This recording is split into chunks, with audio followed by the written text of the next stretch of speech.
Assalamualaikum warahmatullahi wabarakatuh.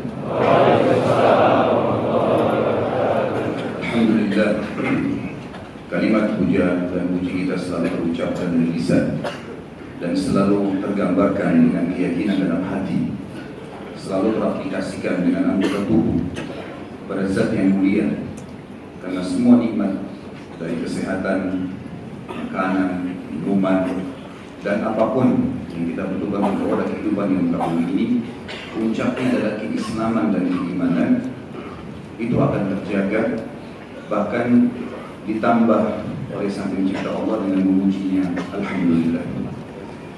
Juga kita panjatkan setelah puja dan puji kita ini, salam hormat kita kepada manusia yang telah diutus oleh Sang Pencipta Allah kepada kita semua, bahkan seluruh alam semesta, jin dan manusia.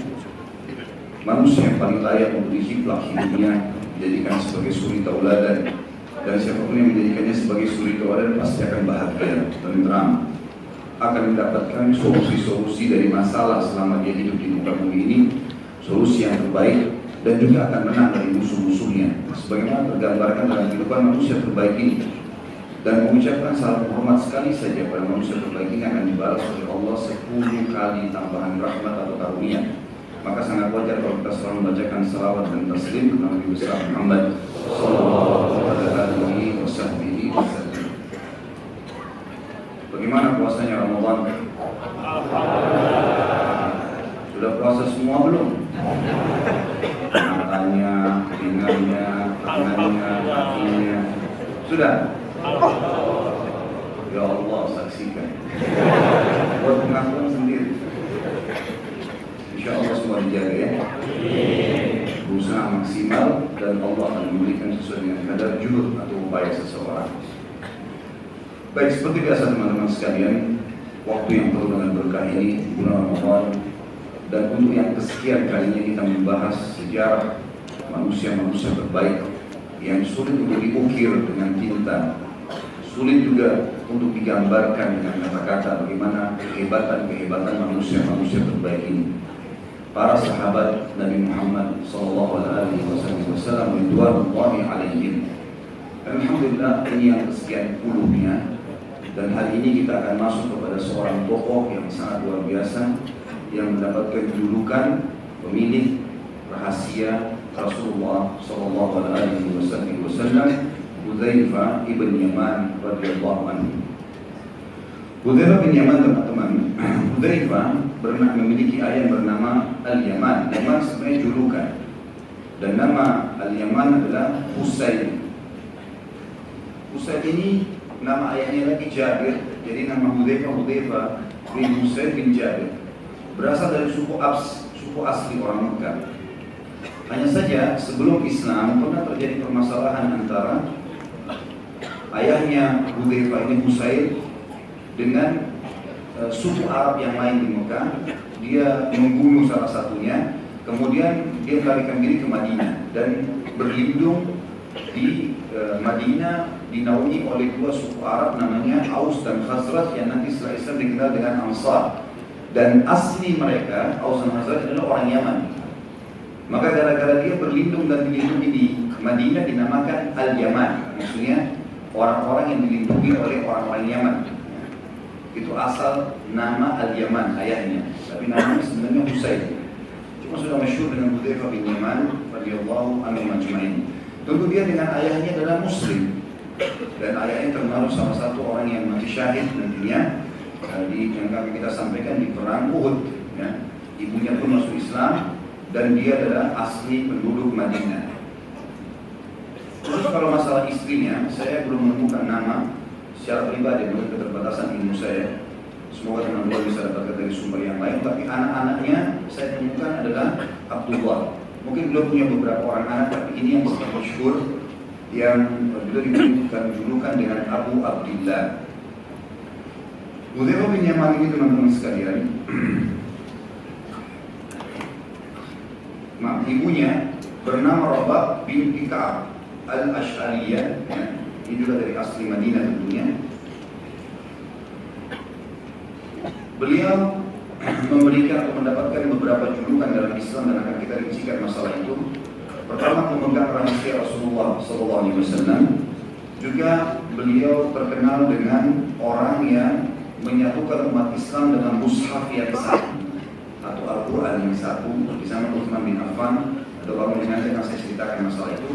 Kemudian juga dia termasuk sahabat yang mendapatkan jaminan surga, plus akan menjadi pendamping Nabi di surga. Radhiyallahu anhu. Jadi ini punya nilai plus. Ada sahabat-sahabat dikatakan masuk surga dijamin, tapi tidak ada penyampaian bahwasanya akan jadi rekannya Nabi SAW, jadi pendamping Nabi di surga. Kalau ini memang mendapatkan poin itu, karena kita juga jelaskan insya Allah ke depannya tentang hadis-hadis yang menyampaikan masalah itu. Awal mula masuk Islam ya teman-teman sekalian, pada saat tersebar berita di Israel tentang diutusnya baginda Nabi SAW di Mekah, dan tersebarlah berita itu ke Madinah, dan ayahnya Hudzaifah atau Usail radhiyallahu anhu majma'in mendengar itu, maka dia pun membawa anaknya Hudzaifah mendatangi Mekah dan menanyakan lebih jauh tentang keberadaan Nabi SAW dan juga keimanan yang harus mereka ikrarkan. Setelah bertemu di musim haji dengan Nabi SAW, maka keduanya ayah dan anak ini mengucapkan syahadat. Dan pada saat pulang ke Madinah, sekeluarga semuanya, ibunya, adik-adiknya, semuanya masuk dalam Islam. Maka ulama mengatakan Hudzaifah radhiyallahu anhu majma'in dengan orang tuanya, keluarganya semua hidup dalam lingkungan keluarga Islam. Juga teman-teman sekalian, pada saat dia sudah syahadat di Mekah, sempat baginda Nabi SAW menawarkan kepada dia. Jadi pada saat dia masuk Islam, ternyata Hudzaifah ini cerdas sekali, banyak bertanya hal-hal, dan nanti akan menjadi ciri khasnya Hudzaifah. Saking cerdasnya, sampai semua orang bertanya fadilah amal kebaikan, keutamaan dari amal kebaikan, dia bertanya tentang keburukan. Dan jarang, bisa dikatakan tidak ada sahabat yang bertanya begitu. Makanya beliau berkata radhiyallahu anhu, manusia dulu menanyakan kepada Nabi SAW tentang kebaikan, tapi aku bertanya kepada beliau tentang keburukan agar aku tidak terjerumus padanya. Pada kecerdasan ini, Hudzaifah radhiyallahu anhu baru masuk Islam sudah menanyakan banyak hal kepada Nabi SAW, maka Nabi menawarkan kepadanya satu pilihan yang tidak ditawarkan kepada sahabat-sahabat yang lain. Apakah kamu mau menjadi muhajir, nanti dari Mekah akan hijrah ke Madinah, kau bisa dicatat dalam sejarah dan dalam syariat Allah sebagai muhajir di Mekah, tinggal di sini bersamaku, atau kamu kembali ke Madinah dan nanti setelah saya hijrah kau akan menjadi Ansar, jadi penduduk asli Madinah. Maka kata Hudzaifah, aku adalah Ansar ya Rasulullah, aku adalah Ansar. Maka dengan ini berarti beliau menisbatkan dirinya kepada sukunya yang ada di Madinah. Walaupun sebenarnya Nabi SAW menawarkan ini bukan cuma karena kecerdasan, karena memang ayahnya dari suku Abs tadi asli penduduk Mekah. Kemudian teman-teman sekalian, Nabi SAW, kita perlu tahu satu hal juga di sini sebelum jauh membahas masalah Hudzaifah. Ada satu ciri khas Nabi SAW yang mesti kita lakukan juga pada sahabat-sahabat dan teman-teman kita. Beliau jeli sekali memilih teman-temannya dan memberikan posisi sesuai dengan keterampilan yang dimiliki. Jadi kadang-kadang kita punya teman banyak, potensinya kita nggak maksimalkan. Sebenarnya bisa kita maksimalkan potensi. Tentu bukan kita memisahkan mereka, enggak, tapi meletakkan mereka pada potensi mereka itu penting sekali. Dan ini yang sering Nabi SAW lakukan. Jadi misalnya ada sahabat yang mahir dalam memimpin peperangan, maka baginda Nabi SAW suruh dia memimpin peperangan. Seperti kasus Amr bin As radhiyallahu anhu, walaupun baru masuk Islam, tapi keterampilannya dalam memimpin peperangan disuruh mimpin. Yang pernah saya ceritakan kisahnya sampai Abu Bakar, Umar, Utsman, Ali, Talha, Zubair, sahabat-sahabat yang senior itu ikut dalam pasukannya Amr bin As, baru 3 bulan masuk Islam dan menang dalam peperangan. Nabi SAW juga pernah menunjuk Usama bin Zaid, umurnya 17 tahun waktu itu, disuruh memimpin pasukan di akhir hidup Nabi SAW. Padahal dalam pasukan ada Abu Bakar, ada Umar, ada sahabat-sahabat Nabi yang lain. Berarti beliau posisikan di sini sesuai dengan keterampilan, bukan masalah senioritas. Di Indonesia ini ada masalah kita sedikit teman-teman. Senioritas ini sangat didahulukan, walaupun salah. Mungkin teman-teman tidak asing kayak orang di kampus atau orang, walaupun dia ya, tidak tahu atau mungkin ada, kita pernah dengar ada kegiatan-kegiatan ospek misalnya ya, sering memukul yang senior, memukul yang juniornya segala macam, memerintahkan hal yang negatif. Ini semua teman-teman sekalian keliru ini ya. Tentu saya bicara secara global, bukan bicara secara khusus ya. Tidak menyebutkan satu lembaga, tapi di sini kita bicara masalah global ini. bahwasanya memang teman-teman sekalian perlu digarisbawahi kalau semua itu ya, jadi Nabi SAW sangat jeli dalam meletakkan dan memaksimalkan potensi yang ada di kalangan sahabat. Tentu tanpa menunggangi mereka, bukan berarti ini menggunakan kesempatan dalam arti kata mumpung teman saya kaya maka saya gunakan hartanya, bukan itu. Untuk kemuliaan pribadi bukan. Nabi SAW punya sahabat Abu Bakar, punya sahabat bahkan mertua beliau orang kaya raya. Tapi Nabi SAW pernah utang dari pendeta Yahudi, padahal beliau punya mertua kaya raya. Beliau juga punya anak Utsman bin Affan kaya raya. Tapi Nabi tidak memenuhi sama mereka, Nabi tidak minta. Nabi SAW bawa baju perangnya dengan mulia, digajikan kepada orang Yahudi supaya tidak mengganggu harta muslimin. Dan itu juga sudah sama, nilai baju perang dengan yang dipanggil sama. Kalau Nabi SAW meninggal maka sudah terbayar, seperti itulah. Jadi di sini bukan maksudnya menunggangi potensi yang ada supaya kita tuh hidup mewah sendiri, bukan itu yang dimaksud.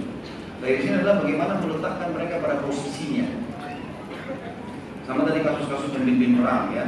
Sama juga muadzin. Nabi SAW tidak pilih sembarangan orang. Waktu pertama lafaz adzan diajarkan, ya, yang mimpi itu sebenarnya ada seorang sahabat mimpi mendengarkan suara azan. Lalu dia datang kepada Nabi SAW mengatakan, ya Rasulullah. Itu kan Nabi bilang, coba cari sebuah tanda yang bisa membuat kita semua kumpul untuk sholat. Maka sempat ada ide mendatangkan lonceng seperti orang-orang Nasrani, gitu kan? Tapi sahabat ini mimpi. Dalam mimpinya dia lihat ada orang bawa lonceng, kemudian orang itu ditanya oleh sahabat ini, apakah kau ingin menjual lonceng itu? Kata orang itu, untuk apa? Dia bilang untuk panggilan sholat kami. Kata orang itu dalam mimpinya, ya, maukah saya tunjukkan kamu sesuatu yang lebih baik daripada lonceng ini? Kata sahabat ini, tentu saja. Lalu diajarkan lafaz azan, Allahu Akbar, Allahu Akbar, Allahu Akbar, la ilaha illallah, dan seterusnya. Setelah itu dia datang ke masjid Nabi SAW mengatakan, ya Rasulullah, ini tidur siang waktu itu, kailula. Maka dia pun datang kepada Nabi SAW mengatakan, ya Rasulullah, saya mimpi seperti ini. Sahabat ini kata ulama sebenarnya dia yang mimpi, ya, dia yang tahu lafadznya dan suaranya sudah lumayan. Tapi apa kata Nabi SAW? Ajarkan apa yang kau lihat, itu mimpi bagus, tunjuk dari Allah. Yang datang dalam mimpi itu malaikat. Ajarkan apa yang kamu dengar ini kepada Bilal, karena dia lebih indah suaranya dari kamu. Perhatikan Nabi SAW di sini meletakkan pada tempatnya. Potensi Bilal lebih besar daripada kamu. Azan butuh suara yang indah supaya memanggil orang mau sholat, gitu kan? Ini juga perlu digarisbawahi teman-teman. Jangan cuma sekedar mengejar fadilah azan lalu suaranya buruk, mau azan. Ada orang subhanallah suara azannya membuat orang tidur lagi. Saya tidak singgung siapapun. Global. Karena sekarang ini sudah mulai ada, ya, fenomena untuk mengerucutkan masalah. Seakan-akan sudah menuju kepada sesuatu. Ini global bahasannya, ya. Maka teman-teman sekalian di sini adalah ada orang subhanallah begitu dia azan, dengar azannya saja kita sudah biar ngantuk, hilang ngantuknya, tertarik untuk pergi ke masjid sholat. Maka ini yang dimaksudkan. Tapi Nabi SAW meletakkan potensi itu, ya, pada tempatnya. Dan banyak sekali seperti kasus juga pengelolaan harta, pengumpulan zakat, ya, harus orang-orang yang amanah. Ikrimah bin Abi Jahal yang pernah kita bahas teman-teman sekalian dulu, anaknya Abu Jahal baru masuk Islam. Nabi SAW perintahkan untuk mengumpulin zakat. Ini enggak sembarangan orang, nampil zakatnya orang banyak. Zakat itu ada unta, ada kambing, ada emas, ada perak, harus orang yang amanah. Dia sembunyikan satu, enggak ada yang tahu. Tapi Nabi SAW suruh Ikrimah yang baru masuk Islam, karena Ikrimah punya kemuliaan jiwa dan dia amanah orangnya. Contoh saja. Begitu pula dengan, tentu banyak contoh-contoh bahasa ini, ya. Begitu pula dengan Hudzaifah radhiyallahu anhu. Hudzaifah, Nabi SAW melihat anak ini punya potensi yang luar biasa, dia bisa dititipkan rahasia. Kalau disampaikan sesuatu, jangan sampaikannya, iya enggak, udah. Coba bandingkan, misal contoh kasus banyak diantara kita begitu, ya. Temannya bilang, saya mau cerita sama kamu, ya, tapi tolong jangan ceritain orang. Biasa kan dia bilang iya, tapi nanti dia bilang lagi sama temannya, ada yang itu cerita, katanya jangan cerita orang, ya. Tapi dia sekarang cerita, jadi kamu jangan cerita orang. Bagaimana caranya bisa dikatakan seperti ini? Orang kalau dikatakan menyimpan rahasia, teman-teman, rahasia simpan, memang sudah begitu. Dan itu potensi tidak semua orang miliki. Ada orang subhanallah kita korek apapun dia tidak sampaikan. Dan itu ada pada diri Hudzaifah radhiyallahu anhu. Asal dia tahu ini kebenaran, dia berpegang. Karena Rasulullah SAW bilang jangan disampaikan, udah selesai. Dan sesuatu yang sangat penting berhubungan dengan Hudzaifah adalah beliau sangat mengetahui nama-nama ya, secara pribadi semua orang munafik di zaman Nabi SAW. Dan Nabi tunjuk, hai Hudzaifah, fulan munafik, fulan munafik, fulan, semua. Banyak ini, ratusan orang-orang munafik di Madinah, semua dihafal sama Hudzaifah. Hudzaifah tahu, tapi Nabi bilang, jangan sampaikan. Maka Hudzaifah tidak menyampaikan satupun nama munafik itu. Kadang-kadang sholat di sebelahnya. Hudzaifah tahu, tapi Hudzaifah nggak bilang, ini munafik nih. Kira-kira, kalau antum di posisi Hudzaifah, ini orang munafik jangan bilang ya. Bilang nggak?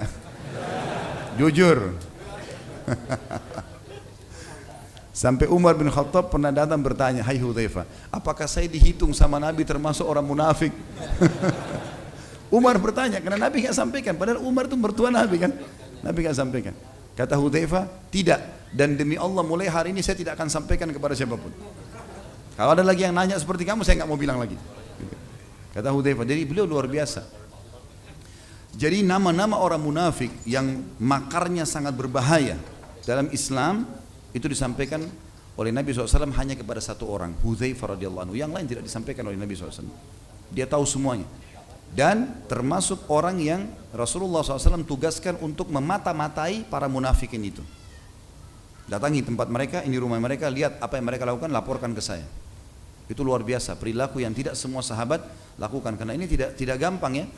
Karena kalau bergabung sama orang-orang munafik teman-teman sekalian, lisan mereka umumnya itu selalu pintar berbicara. Sehingga kita kalau bergabung sama mereka bisa kita yang terpengaruh. Sama isunya, sama gosipnya, sama apa ini memang luar biasa mereka itu. Orang-orang munafik dihiasi oleh syaitan dengan kemahiran seperti itu. Membolak-balikan fakta itu sudah sifat mereka dari zaman Nabi SAW. Itu bahaya sekali. Dan ini butuh seseorang kalaupun berbaur sama mereka, harus dia tidak terpengaruh. Makanya tidak semua sahabat. Kita kan mudah terpengaruh ya. Teman kita bilang lapar, kita jadi lapar. Teman kita bilang mau kencing, kita jadi mau kencing. Gampang. Apalagi kalau sudah ceritain berita-berita tentang hal-hal yang besar, maka kan pasti akan lebih luar biasa. Jadi Hudzaifah radhiyallahu anhu ini khusus, dia punya tugas yang pertama mengetahui nama-nama munafik semuanya, yang kedua dia juga mengawasi gerak-gerik mereka, ya, serta memperhatikan gerakan mereka, plus ditambah lagi oleh Nabi SAW, dia punya tugas untuk membendung bahaya mereka terhadap Islam dan kaum muslimin. Ini pelajaran juga teman-teman sekalian ya, bahwasanya orang munafik di tengah-tengah umat Islam itu akan ada sampai menjelang hari kiamat. Jangan terpengaruh dengan nama. Namanya bisa nama Islam, tapi kita bisa lihat dari ciri globalnya. Benci dengan Islam, benci dengan orang-orang yang saleh, selalu mencari-cari kesalahan Al-Quran. Ciri-ciri munafik sudah ada dari zaman Nabi, jelas. Al-Quran bilang enggak, dia bilang boleh. Ini ciri kemunafikan. Orang-orang yang patuh kepada agama diolok-olok. Memang itu sudah begitu mereka lakukan di zaman Nabi SAW. Dan ini malah munafik yang tulen. Jadi munafik ada dua ya. Ada munafik yang tulen, ini artinya memang betul-betul dia bukan Islam, bukan Islam. Namanya Islam, pura-pura pakai nama Islam, berpenampilan seperti kaum muslimin, menggunakan retorika bahasa seperti umat Islam, begitulah.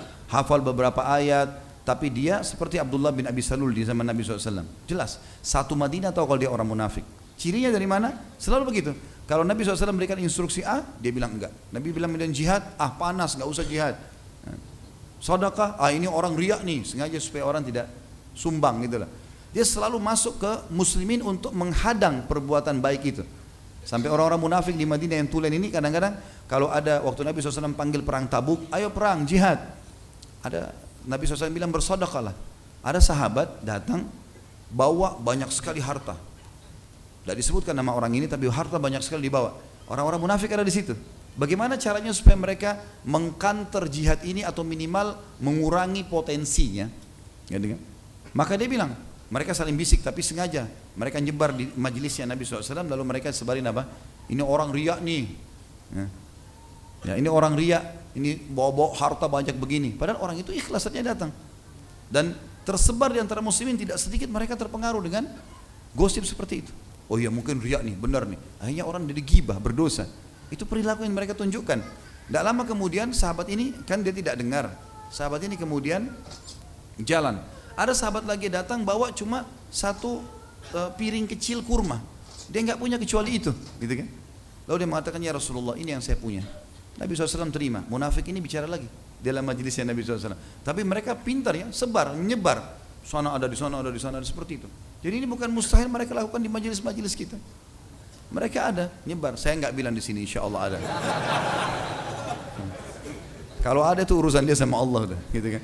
Alhamdulillah kita orang beriman kepada Allah, nggak ada masalah. Tapi rupanya mereka sebarin berita apa lagi? Itu bisa apa itu satu piring kurma, pasukan besar, padahal mereka sendiri nggak nyumbang. Mereka nggak nyumbang, cuma supaya menghalang itu saja. Jadi ciri mereka begitu, selalu Islam dia berusaha bagaimana mengkanter. Kalau bisa membatalkan ya, kalau enggak kanter saja, gitu kan. Dan sudah biasa. Bukankah mereka yang sebarin fitnah Aisyah berzina radhiyallahu anha, istri Nabi dituduh berzina? Gitu. Apalagi kalau cuma seorang dai, seorang kecil sekali. Nabi aja mereka sudah fitnahin, apalagi orang biasa. Seperti itulah, ya. Itu ciri. Dan ini ada teman-teman di tengah-tengah kaum muslimin. Kita harus berhati-hati dari orang-orang munafik, karena orang munafik lebih berat daripada orang kafir. Orang kafir jelas-jelas kekafirannya. Kita tahu kafir, ini enggak. Berwajah kita, berbicara dengan bahasa kita, gitu kan. Tapi cirinya ada. Kalau ada orang seperti ini, maka kita harus berhati-hati dari mereka. Karena selalu pembicaraannya pasti tertuju kepada masalah menghadang Islam atau mencari celah supaya potensi yang ada itu bisa tertahan. Seperti itulah. Kalau masalah ciri orang munafik yang kalau berbicara dusta, kalau dia berjanji dia pungkiri, kalau ada ini pada seseorang, kalau dia diberikan amanah dia berkhianat, ini ciri-ciri yang bisa membawa kepada munafik yang besar tadi. Jadi munafik yang pertama yang tulen ini yang berbahaya. Kalau orang munafik yang kedua hanya ada ciri kemunafikan padanya, gitu kan? Maka ini mungkin masih bisa dinasihatin, karena semua orang bisa bohong. Nggak mungkin orang bohong lalu kita bilang dia munafik, enggak. Tapi ada padanya sifat kemunafikan. Mungkin dia muslim tapi lemah imannya. Seperti itulah ya. Tapi di sini teman-teman ada informasi penting tentang masalah adanya kemunafikan, dan Nabi SAW informasikan itu. Bayangkan pernah terjadi di zaman Umar bin Khattab. Umar bin Khattab di zaman khilafahnya itu Hudzaifah masih hidup, gitu kan? Jadi Umar bin Khattab kalau mau nunjuk satu gubernur di satu wilayah, tanya Hudzaifah dulu. Ini yang saya mau tunjuk fulan, munafik bukan? Karena dia tahu, gitu kan? Kebanyakan Hudzaifah tidak jawab. Hudzaifah tidak jawab. Setelah penobatan gubernur-gubernur ini, pernah satu kali Umar tanya, "Hai Hudzaifah, ada enggak di antara gubernur saya munafik? Hidup dari zaman Nabi tapi munafik yang benar." Kata Hudzaifah, "Ada satu orang." Kata Umar, "Siapa?" Kata Hudzaifah, "Saya tidak mau bilang." Bukan urusan saya itu menyebutkan namanya. Lalu kata Hudzaifah, Allah memberikan ilham kepada Umar, akhirnya Umar tahu siapa orang itu dan dipecat. Bayangkan Umar bin Khattab kecolongan jadi gubernur karena alimnya kelihatan. Umar kan kasih syarat, harus alim, faham, hafal Quran segala macam. Begitu keadaannya itu si munafik tuh. Itu luar biasa, berarti ada di tengah-tengah umat, gitu kan? Jangan terpengaruh dengan penampilan-penampilan saja. Tentu kita bersangka baik dengan muslim yang kita lihat. Tapi kalau ada ciri seperti ini, ada orang menjelaskan hukum agama sudah benar, oh enggak ini, mulai di kantor, mulai kantor. Ini kalau kebenaran di kantor ini ciri-ciri sudah jelas. Kan gitu.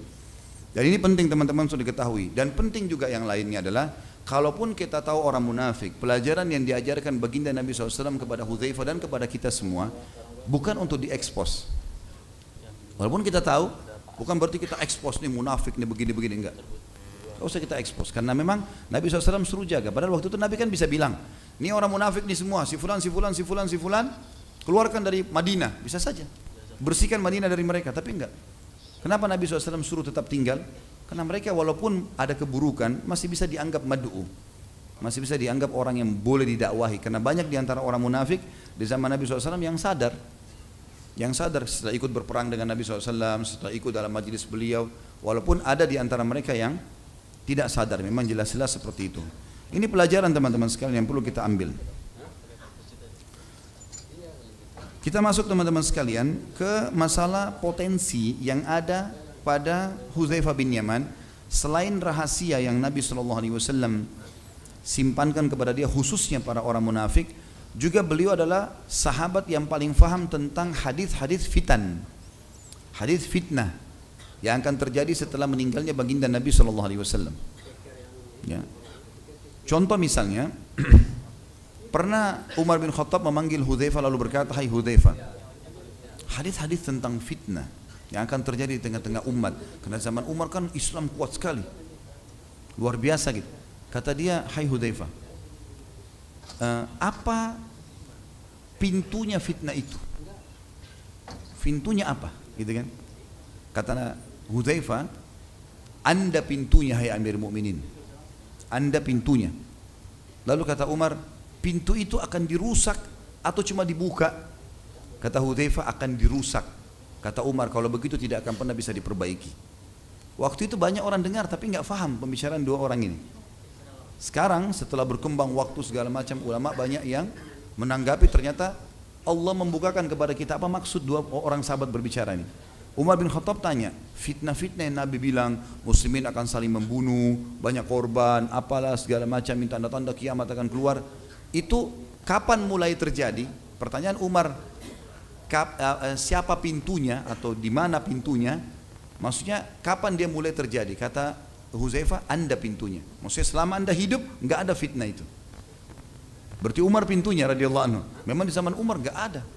Orang kalau ketahuan salah dihukum berat. Nggak ada main-main zaman Umar gitu kan. Memang tegas. Sampai kata Nabi SAW, saya melihat syaitan jin dan syaitan manusia lari dari Umar. Jadi manusia pun tidak berani, yang setan-setannya manusia lari semua dari Umar gitu kan. Maka pertanyaan Umar yang mengatakan apakah pintunya dirusak atau dibuka? Pertanyaan ini maksudnya apa? Apakah nanti saya dibunuh atau enggak? Karena kalau dirusak mesti dibunuh. Saya mati nanti dibunuh atau itu hanya sekedar karena saya mati biasa kemudian lalu fitnah itu mulai terjadi? Kata Hudzaifah, dirusak. Maksudnya Anda dibunuh. Bahasanya tidak semua orang faham, gitu kan? Maka Umar mengatakan kalau begitu tidak akan pernah bisa diperbaiki. Kalau betul-betul saya mati dibunuh nanti, ya, maka tidak bisa diperbaiki lagi fitnah itu. Karena khalifah sudah dibunuh, sahabat Nabi, mertua Nabi, orang yang terkenal dengan potensi yang luar biasa dalam Islam, itu dibunuh. Seperti itulah teman-teman sekalian. Baik, Hudzaifah diantaranya misal mengatakan, hadis yang masyhur tentang masalah fitnah, dan hadis ini teman-teman sekalian diriwayatkan Imam Bukhari nomor 453 dan 454. Oh mohon maaf, ini halamannya ya, tapi nomor hadisnya 3606 ya. Cukup panjang saya bacakan.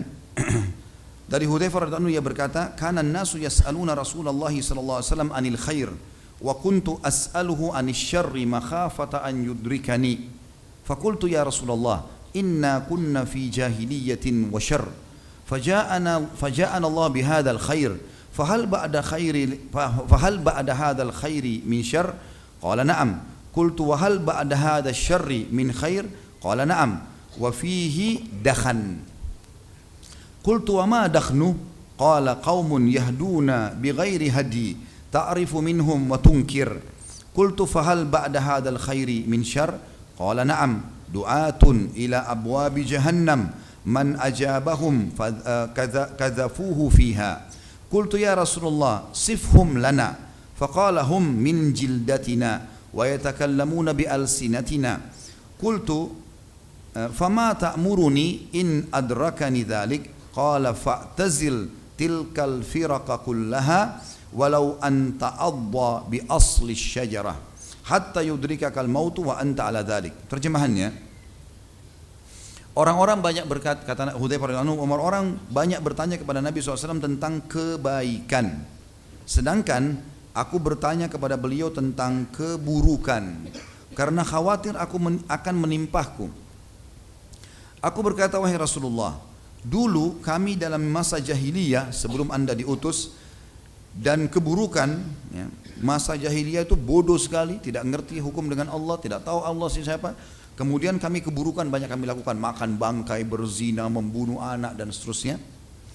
Lalu Allah menghadirkan kebaikan ini pada kami. Islam datang. Sekarang kami tentram, Anda datang. Pertanyaan jelinya di sini, tidak semua sahabat nanya ini. Kata beliau, apakah setelah kebaikan ini ada keburukan? Nanti kalau Anda meninggal, tapi bahasa santunnya begitu. Apakah setelah kebaikan ini ada keburukan? Orang banyak nggak paham nih. Ternyata beliau bertanya dengan santun kepada Nabi SAW, ya Rasulullah, ini kan Anda datang sekarang baik nih, Anda utusan Allah. Kalau Anda mati nanti, ada keburukan nggak? Terkembali nggak kita seperti jahiliyah dulu?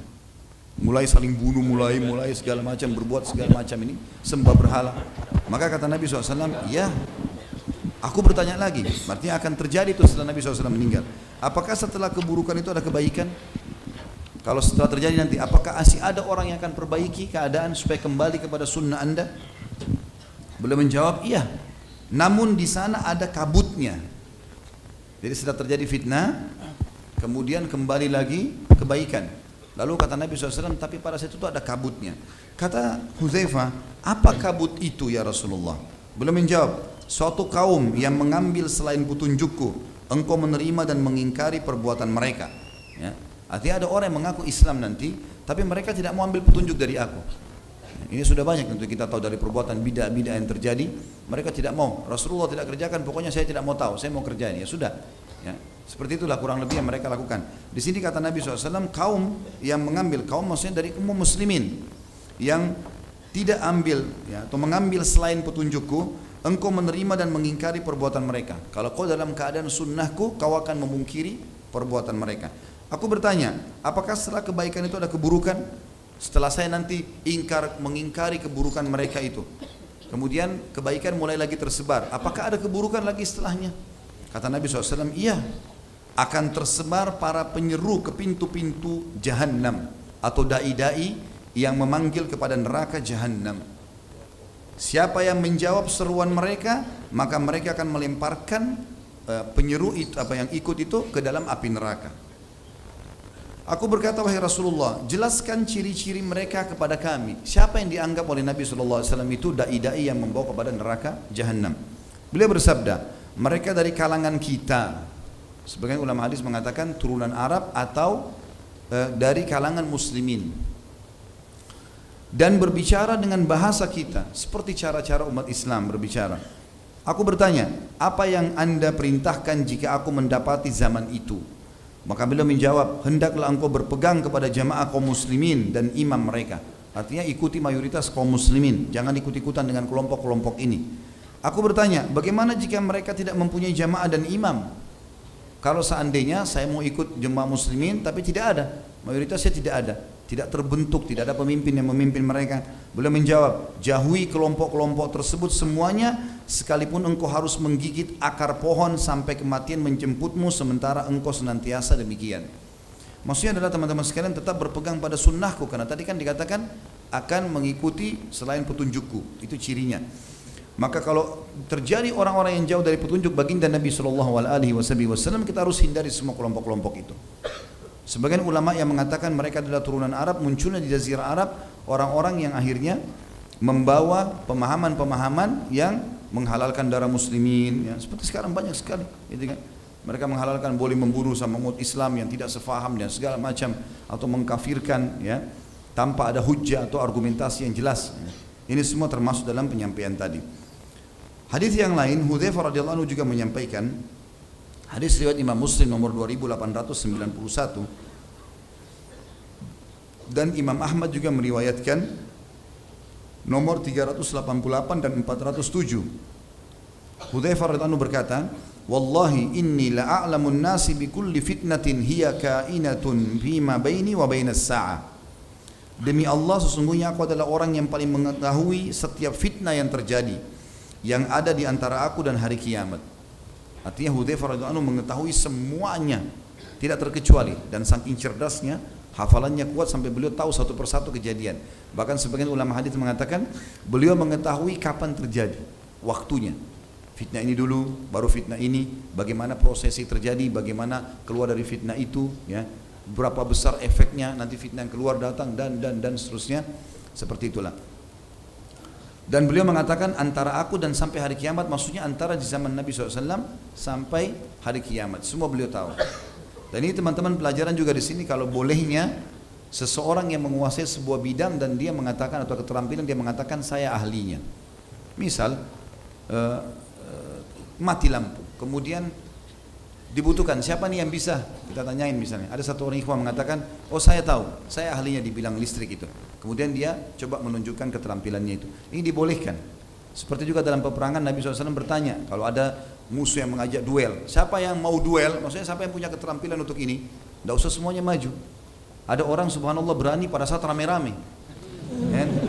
Ada orang kalau sendiri nggak berani, dia duel nggak berani gitu. Maka Nabi SAW tanya, siapa yang mau? Siapa yang punya keterampilan di sini? Kalau ada sahabat berdiri baru ditunjuk oleh Nabi SAW. Maka ini boleh teman-teman menyampaikan masalah itu. Dan tidak boleh sebaliknya seseorang bukan ahlinya berbicara di bidang yang bukan ahlinya dia. Kata Nabi SAW, siapapun ya, kalau perkara itu dikembalikan bukan pada ahlinya maka tunggulah kehancuran. Sekarang begitu banyak orang tidak faham agama bicara masalah agama, hanya kena performance saja gitu kan. Ini bahaya sekali. Sama dengan orang tidak faham listrik bicara masalah listrik, konslet semua nih, ya. Kemudian hadis selanjutnya adalah hadis Nabi SAW dari Hudzaifah juga radhiyallahu anhu, dia berkata, riwayat Imam Bukhari nomor 433 dan Imam Muslim nomor 3891, qama fina Rasulullah maqama fahaddatsana bima huwa kainun ila qiyamis sa'ah fahafidhahu man hafidha wa nasiyahu man nasiya. Rasulullah SAW berdiri di hadapan kami dalam suatu kesempatan, lalu beliau menyampaikan kepada kami apa yang terjadi sampai hari kiamat. Maka di antara kami ada yang menghafalnya dan di antara kami ada yang melupakannya. Ya.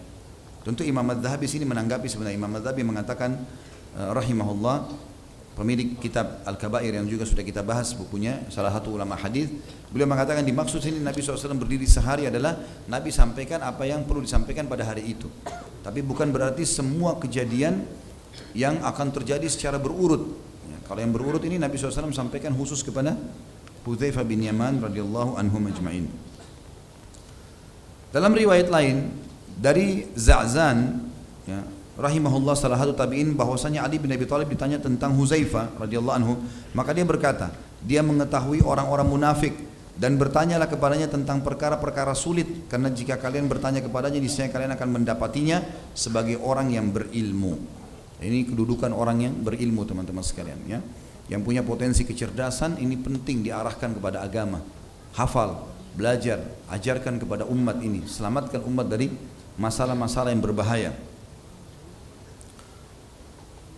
Kemudian Hudzaifah coba memberikan gambaran kepada kita juga pada saat ditanya satu waktu. Ini semua berhubungan dengan fitnah ya. Tapi ini khusus hadis tentang masalah munafik. Ditanya kepada beliau, apa kemunafikan itu? Satu orang tabi'in bertanya kepada Hudzaifah radhiyallahu anhu. Maka beliau mengatakan, engkau mengaku Islam tapi engkau tidak mengamalkannya. Ini menurut Hudzaifah. Ini definisi yang pekah sekali ya. Engkau mengaku Islam tapi engkau tidak mengamalkannya. Muslim tapi tidak sholat. Muslim tapi tidak puasa. Muslim tapi masih melanggar, buat dosa. Ini beliau menganggap ini adalah munafik. Dan kita sudah tahu orang yang paling kenal munafik siapa? Hudzaifah. Berarti ini definisi yang sangat luar biasa dan kuat untuk dijadikan sebagai referensi tentunya.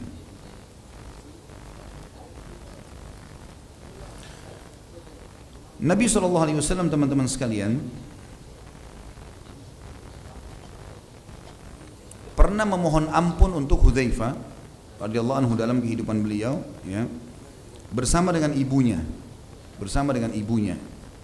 Jadi ibunya masuk Islam, tentu sudah kita katakan bersama dengan ayahnya. Dan Hudzaifah radhiyallahu anhu satu waktu pernah pulang ke rumah lalu ditanya oleh ibunya, sudah berapa lama kau berteman dengan Nabi SAW?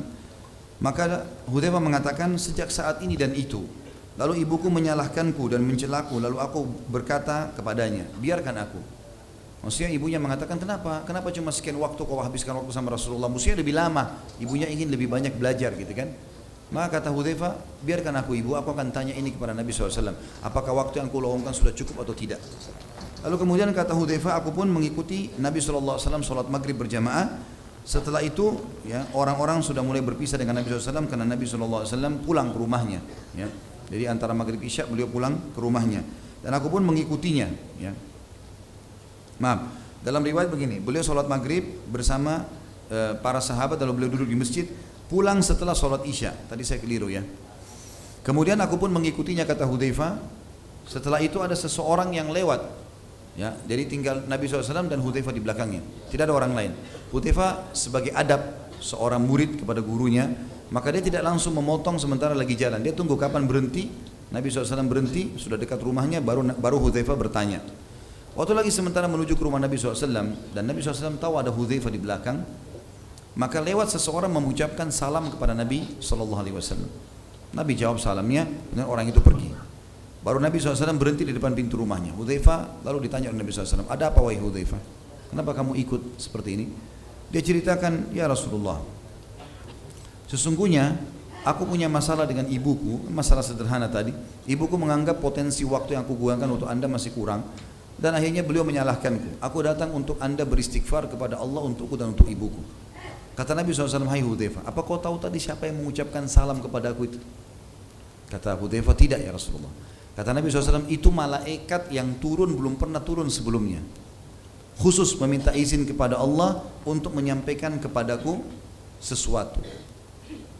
Maka Nabi SAW mengatakan dalam hadis ini diriwayatkan Nasa'i nomor 193, bunyinya adalah Rasulullah SAW bersabda, Ghafarallahu laka wa li ummika, sesungguhnya aku memohon agar Allah bisa memaafkan engkau dan ibumu. Karena tadi kan minta diistighfari, dan ini juga pelajaran boleh kita datang kepada orang yang masih hidup dan kita anggap saleh, mohon agar dia memohon ampun kepada Allah untuk kita. Sebagaimana juga Nabi SAW pernah perintahkan Ali dan Umar radhiyallahu anhum ajma'in untuk meminta dimohonkan ampun oleh Uwais Al-Qarni kalau bertemu, gitu kan. Amar ra'aita al-'arida alladhi arada li qabl, tidakkah kau lihat siapa yang lewat tadi di sebelahku itu? Qultu bala, maka Hudzaifah berkata, iya. Qala huwa malakun minal malaika lam yahbid ilal ardi qabla hadhihi al-laila, sesungguhnya dia malaikat yang turun malam ini ke bumi, yang belum pernah turun selama ini di bumi kecuali malam ini saja. Ista'dzana rabbahu an yusallima alayya, dia izin kepada Tuhannya khusus untuk mengucapkan salam kepadaku. Wa basyarani annal Hasan wal Husaina sayyida syababi ahlil jannah wa anna Fatimata sayyidatu nisa'i ahlil jannah, dan ia menyampaikan berita gembira kepadaku bahwasanya cucuku Hasan dan Husain adalah pemimpin anak-anak muda surga, dan Fatimah anaknya Nabi SAW adalah tuan dan pemimpin wanita ahli surga radhiyallahu anhum ajma'in. Jadi Fatimah adalah wanita yang sangat mulia, Al-Batur radhiyallahu anha, ya, wanita yang sangat dimuliakan dalam Islam dan pemimpin ahli surga, wanita ahli surga. Dia dan ibunya Khadijah masyhur, ada 4 pemimpin ahli surga. Kata Nabi SAW, 4 wanita ahli surga pemimpinnya, ya, ada Khadijah, ada Asia istrinya Fir'aun, ada Maryam, dan ada Fatimah. Ini utamaan tentunya. Di sini teman-teman sekalian adalah kita lihat bagaimana Nabi SAW memohon ampun untuknya, dan ini sebuah keutamaan sebenarnya. Hudzaifah termasuk orang yang sangat takut kepada Allah dalam keadaan rahasia maupun terang-terangan, dan dia tidak suka kalau seseorang bisa mengetahui amalnya. Sampai salah satu statement yang masyhur dia sebutkan, dia bilang, saya berharap bisa tidak dikenal oleh orang, ya, ada yang mengelola harta saya, dia punya usaha kebetulan, ada yang mengelola harta saya, kemudian saya masuk ke dalam rumah saya dan saya beribadah kepada Allah sementara tidak ada yang melihat saya sampai saya meninggal dunia. Artinya ingin merahasiakan ibadahnya. Hudzaifah radhiyallahu anhu teman-teman pernah menangis di dalam solatnya, lagi solat, diriwayatkan dari Al-A'mash rahimahullah. A'mash ini salah satu perawi hadis yang namanya Sulaiman bin Mahran rahimahullah, beliau banyak meriwayatkan hadis, ya, termasuk dalam riwayat Bukhari. Beliau berkata, Hudzaifah pernah menangis dalam solatnya. Selesai solat dia menengok, ternyata dia melihat seseorang di belakangnya. Maka dia berkata kepada orang itu, tolong jangan beritahukan siapapun tentang hal ini, maksudnya tentang tangisannya.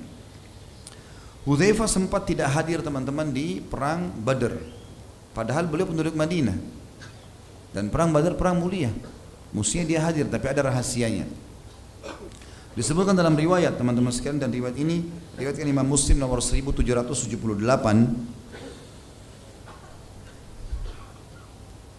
Hudzaifah sendiri menjawab pertanyaan pada saat kita bertanya, kalaupun kita bertanya kenapa tidak hadir di Badar, dia mengatakan, tidak ada yang menghalangiku untuk ikut dalam perang Badar kecuali bahwa aku keluar bersama ayahku satu waktu, lalu orang-orang kafir Quraisy menangkap kami. Mereka berkata, kalian ingin pergi ke Muhammad? Maka kami menjawab, kami hanya ingin ke Madinah.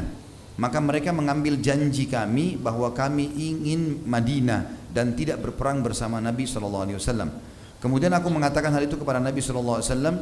Waktu saat tiba di Madinah, ternyata Nabi lagi bentuk pasukan untuk pergi menyerang kafilah Quraisy. Maka aku sampaikan kepada Nabi SAW, ya Rasulullah, tadi di jalan kami ketemu di Quraisy, kami ditawan dan kami diminta janji untuk tidak ikut berperang bersama anda. Maka apa kata Nabi SAW? Nafi bi ahdihim wa nasta'inu billahi alaihim. Penuhi perjanjianmu dengan mereka dan kita meminta pertolongan kepada Allah atas mereka. Ini menandakan teman-teman pentingnya menjalankan dan memenuhi janji dalam Islam walaupun sama orang kafir. Hudzaifah radhiyallahu anhu hadir di dalam perang Uhud. Ya. Ini dihadiri oleh beliau dan pada saat itu terjadi sesuatu yang sangat besar, yaitu terbunuhnya ayahnya Husail bin Jabir radhiyallahu anhu ajma'in. Ya. Tapi matinya itu terbunuh oleh pedang muslimin secara tidak sengaja. Jadi ceritanya begini, Husail bin Jabir ini ayahnya Hudzaifah sudah sangat tua. Dia sama temannya namanya Thabit bin Waqs. Thabit bin Waqs ini sama Husail bin Jabir, dua-duanya orang tua sekali. Makanya waktu Nabi SAW pergi perang Uhud, maka tradisi Nabi SAW, perempuan, anak-anak gitu kan, itu kalau pasukan lagi keluar, supaya Madinah kalau diserang karena pasukan lagi kosong, itu mereka bisa aman ditaruh di sebuah benteng yang paling kokoh. Di situ ditaruh beberapa orang yang membela lah, tapi orang tua, perempuan, anak-anak semua di situ sama harta-harta muslimin, sampai pasukan muslimin pulang dari peperangan. Termasuk Husail bin Jabir dan Thabit bin Waqs ini. Husail ini adalah ayahnya Hudzaifah, masuk dalam benteng, gitu. Masuk dalam benteng. Waktu mereka lagi duduk berdua ngobrol, terus tiba-tiba Husail bilang sama sahabatnya Thabit, umur kita tinggal berapa nih? Kita udah tua begini, gitu kan? Memang sudah tua, karena tua jadi tidak diajak berperang di Uhud oleh Nabi SAW. Kita sudah tua nih. Umur kita sisa berapa? Kalau kita tinggal di sini lalu kita mati di benteng, sungguh ini tidak ada nilainya. Lebih baik sekarang kamu sama saya ambil pedang, kita susul Nabi SAW ke Uhud. Thabit bilang, baiklah kalau gitu. Umur mereka waktu itu sudah 70 tahunan sekian ya. Ayo kalau gitu, sama-sama pakai baju perang, ambil pedang. 70 tahun ya muslimin, ya. Ini pergi berperang. Gitu. Maka mereka jalan berdua. Karena pasukan muslimin waktu lagi diatur di kancah Uhud oleh Nabi SAW, sahabat saling tahu siapa yang pergi, walaupun jumlahnya banyak. Sudah lihat wajah, oh ini sama kalau kita sholat di masjid, ya orang sholat kita tahu yang saf di sana, orang lihat sebentar kita sudah tahu siapa di saf, kurang lebih ya secara umum. Jadi kalau ada orang baru datang, kita kalau tidak sempat lihat kita nggak tahu. Nah dua sahabat ini waktu masuk perang lagi berkecamuk. Jadi muslimin tidak tahu ini pasukan kafir atau pasukan muslim, gitu kan? Si Thabit terbunuh di tangan orang-orang Quraisy, mati syahid. Tapi Husail enggak, ya, terbunuh di tangan muslimin. Jadi muslimin tidak tahu, dikira orang kafir, lalu ditebaslah. Waktu pas diserang oleh kaum muslimin, Hudzaifah sempat bilang, ayahku hai muslimin, ayahku, gitu kan. Tapi sudah terlanjur terbunuh, ya, terlanjur terbunuh karena mereka tidak tahu. Maka para sahabat yang sempat mengarahkan pedangnya mengatakan, demi Allah kami enggak mengenal ayahmu. Karena tadinya dia ikut perang, dia di benteng kan gitu. Tiba-tiba muncul di kancah peperangan, kita nggak tahu. Ditanyakanlah kasus ini kepada baginda Nabi SAW, maka Nabi SAW menyatakan kalau Husail mati syahid. Husail mati syahid radhiyallahu anhu. Ini satu hal yang luar biasa ini. Berarti teman-teman sekalian, kalau orang sudah niat ikhlas keluar ingin berjihad dan terbunuh oleh musuh, kalau dia ikhlas mati syahid. Kalau dia terbunuh misal tidak sengaja, orang lagi muslimin lagi menyerang, apalagi sekarang dengan senjata-senjata yang mutakhir ini, gitu kan? Mungkin peluru itu menyasar, mungkin kena. Mungkin yang bunuh kita adalah pelurunya muslim, kita tidak tahu. Mungkin ada teman dari belakang cukup jauh lalu meleset peluru tersebut bukan ke musuh ke kita. Kalau ini memang tidak disengaja, kita yang mati syahid kalau sudah di medan perang asal ikhlas, yang membunuh tidak dihukum. Ini hukum syar'i. Dia tidak sengaja, kecuali dia sengaja membunuh seorang muslim. Ada kejadian lain teman-teman sekalian dalam masalah kiprah Hudzaifah dalam kancah peperangan, yaitu di perang Khandaq, ya, atau perang Ahzab. Sudah sering kita ceritakan peperangan ini teman-teman sekalian, tapi ada kisah yang unik di sini. Jadi setelah 45 hari dikepung Madinah oleh orang-orang Quraisy dan pasukan Ahzab. Ahzab kan jamak daripada hizib, yang berarti kelompok. Karena banyaknya suku-suku Arab dan orang Yahudi bergabung sampai 10.000 pasukan dipimpin oleh Abu Sufyan pada saat itu, maka dinamakan Ahzab. Allah namakan surah Ahzab surah nomor 33 menceritakan masalah perang Ahzab atau perang Khandaq, parit yang dijelaskan dalam hadis, gitu kan. Kalau perang Ahzab disebutkan dalam Al-Qur'an, kalau perang Khandaq, istilah Khandaq digunakan di dalam hadis Nabi alaihi salatu wassalam. Yang jelas teman-teman sekalian, Pada saat itu sudah dibuat parit, muslimin berhasil menahan serangan-serangan musuh. Ya. Di zaman kisah Ali bin Abi Thalib sudah kita ceritakan, kisah juga Zubair bin Awam sudah kita jelaskan, ya, bagaimana peperangan-peperangan ini terjadi. Juga kisah Jabir bin Abdullah, masalah kisah makanan yang jadi banyak, pada saat itu sudah kita pernah jelaskan. Jadi kita masuk ke inti bahasan masalah Hudzaifah saja. Setelah 45 hari mengepung Madinah dan mereka tidak mampu sama sekali untuk masuk, maka ada satu orang pemimpin Quraisy namanya Naim bin Mas'ud. Naim ini entah bagaimana kuasa Allah, dia tadi orang keduanya Abu Sufyan, orang yang paling benci dengan Islam. Dia tiba-tiba memanah ke arah seberang parit muslimin, surat isinya, wahai Muhammad, jemputlah aku karena aku ingin masuk Islam. Maka Nabi SAW bilang kepada para sahabat, turunkan tangga buat dia, dari tali sama kayu, turunin di parit, dijemput malam hari. Orang-orang Quraisy tidak ada yang tahu, dia sendiri turun. Datang Naim bin Mas'ud, betul-betul dia masuk Islam, syahadat. Nabi SAW gembira, gitu kan? Ini pimpinan Quraisy. Tidak ada apa-apa nih. Allah SWT utus dia datang, dan ini sebab kemenangan muslimin di perang Ahzab, salah satunya. Naim bin Mas'ud ini, radhiyallahu anhu, pada saat sudah masuk Islam, dia mengatakan, hai Muhammad, ya Rasulullah, dia mengatakan setelah masuk Islam. Tadinya sebelum masuk Islam, dia, hai Muhammad, saya mau syahadat. Lalu Nabi SAW syahadatkan. Lalu dia mengatakan, ya Rasulullah, setelah masuk Islam, utus saya, perintahkan apa saja. Apa saja. Ya. Kata Nabi SAW, kau satu orang, hai Naim. Saya nggak tahu harus suruh apa, tapi kalau kau bisa kacauin mereka, kacauin aja. Maka berdirilah, Naim mengatakan, baik, saya akan lakukan ya Rasulullah. Maka dia pun turun, dia langsung keluar. Ini kalau tidak salah pernah saya ceritakan, tapi saya review kembali. Kalau meja ini kita ibaratkan parit, ya, parit yang digali di Madinah, di pojoknya itu ada benteng suku Quraidah, suku orang Yahudi yang berkhianat kepada Nabi SAW. Tadinya punya kesepakatan damai, nggak boleh lolosin pasukan musuh masuk, tapi mereka berkhianat, gitu kan? Mereka mau lolosin masuk pasukan Ahzab. Naim langsung datang ke sana, terus ngobrol, minta izin sama pemimpin Yahudi Quraidah, izinkan saya masuk. Karena ditahu Naim maksudnya adalah pimpinan orang Quraisy, diizinkan masuk.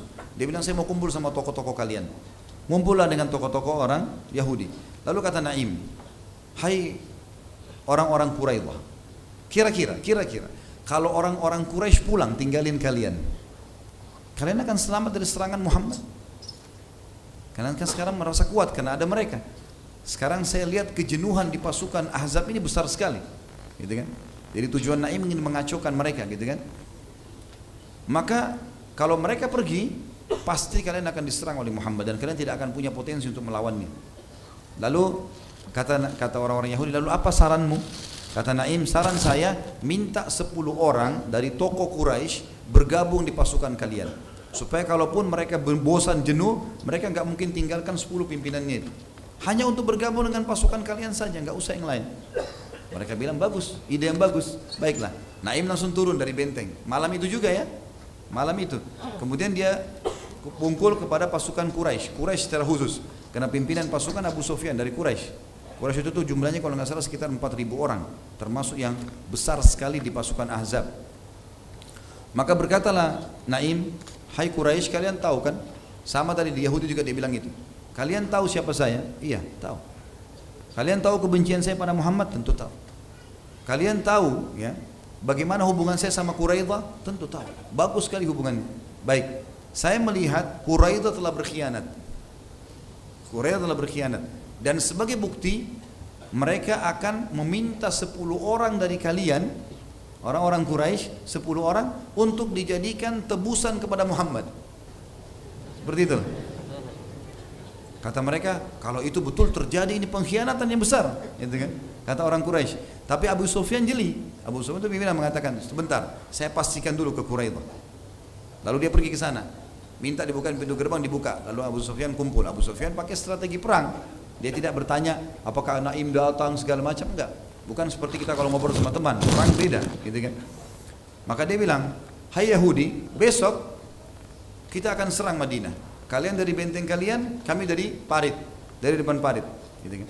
Kata orang-orang Yahudi, hai Abu Sufyan, engkau tahu kalau besok ini hari Sabtu. Hari Sabtu kami nggak berperang, orang Yahudi. Mau Yahudi waktu itu memuliakan hari Sabtu, mereka nggak perang hari Sabtu. Mereka takut kalau lakukan kegiatan yang dilarang hari Sabtu itu mereka duduk di rumah ibadah, gitu. Sampai mereka pernah memancing, akhirnya Allah kutuk kan gitu. Yang terkenal dengan Ashabus Sabt. Ringkas cerita, kata Abu Sufyan, baiklah kalau gitu. Hari Ahadnya, lusanya kita perang, gitu kan? Kata orang Yahudi, boleh saja, tapi dengan syarat, kalian harus berikan 10 pimpinan kalian pada kami, supaya bersama pasukan kami. Kata Abu Sufyan, benar nih Naim. Benar nih Naim. Gitu kan? Maka Abu Sufyan pulang. Malam itu juga pulang, kumpulin orang-orang. Gitu kan? Bersamaan detik itu teman-teman sekalian, pas Naim lagi mundur, tuh pulang, wahyu datang kepada Nabi SAW. Kalau Naim berhasil mengacaukan mereka. Lagi dingin, gelap Madinah waktu itu, sudah 45 hari dikepung. Dan perlu kita tahu, hari kemarinnya, hari ke-44, Quraisy menyerang besar-besaran dari pagi sampai maghrib.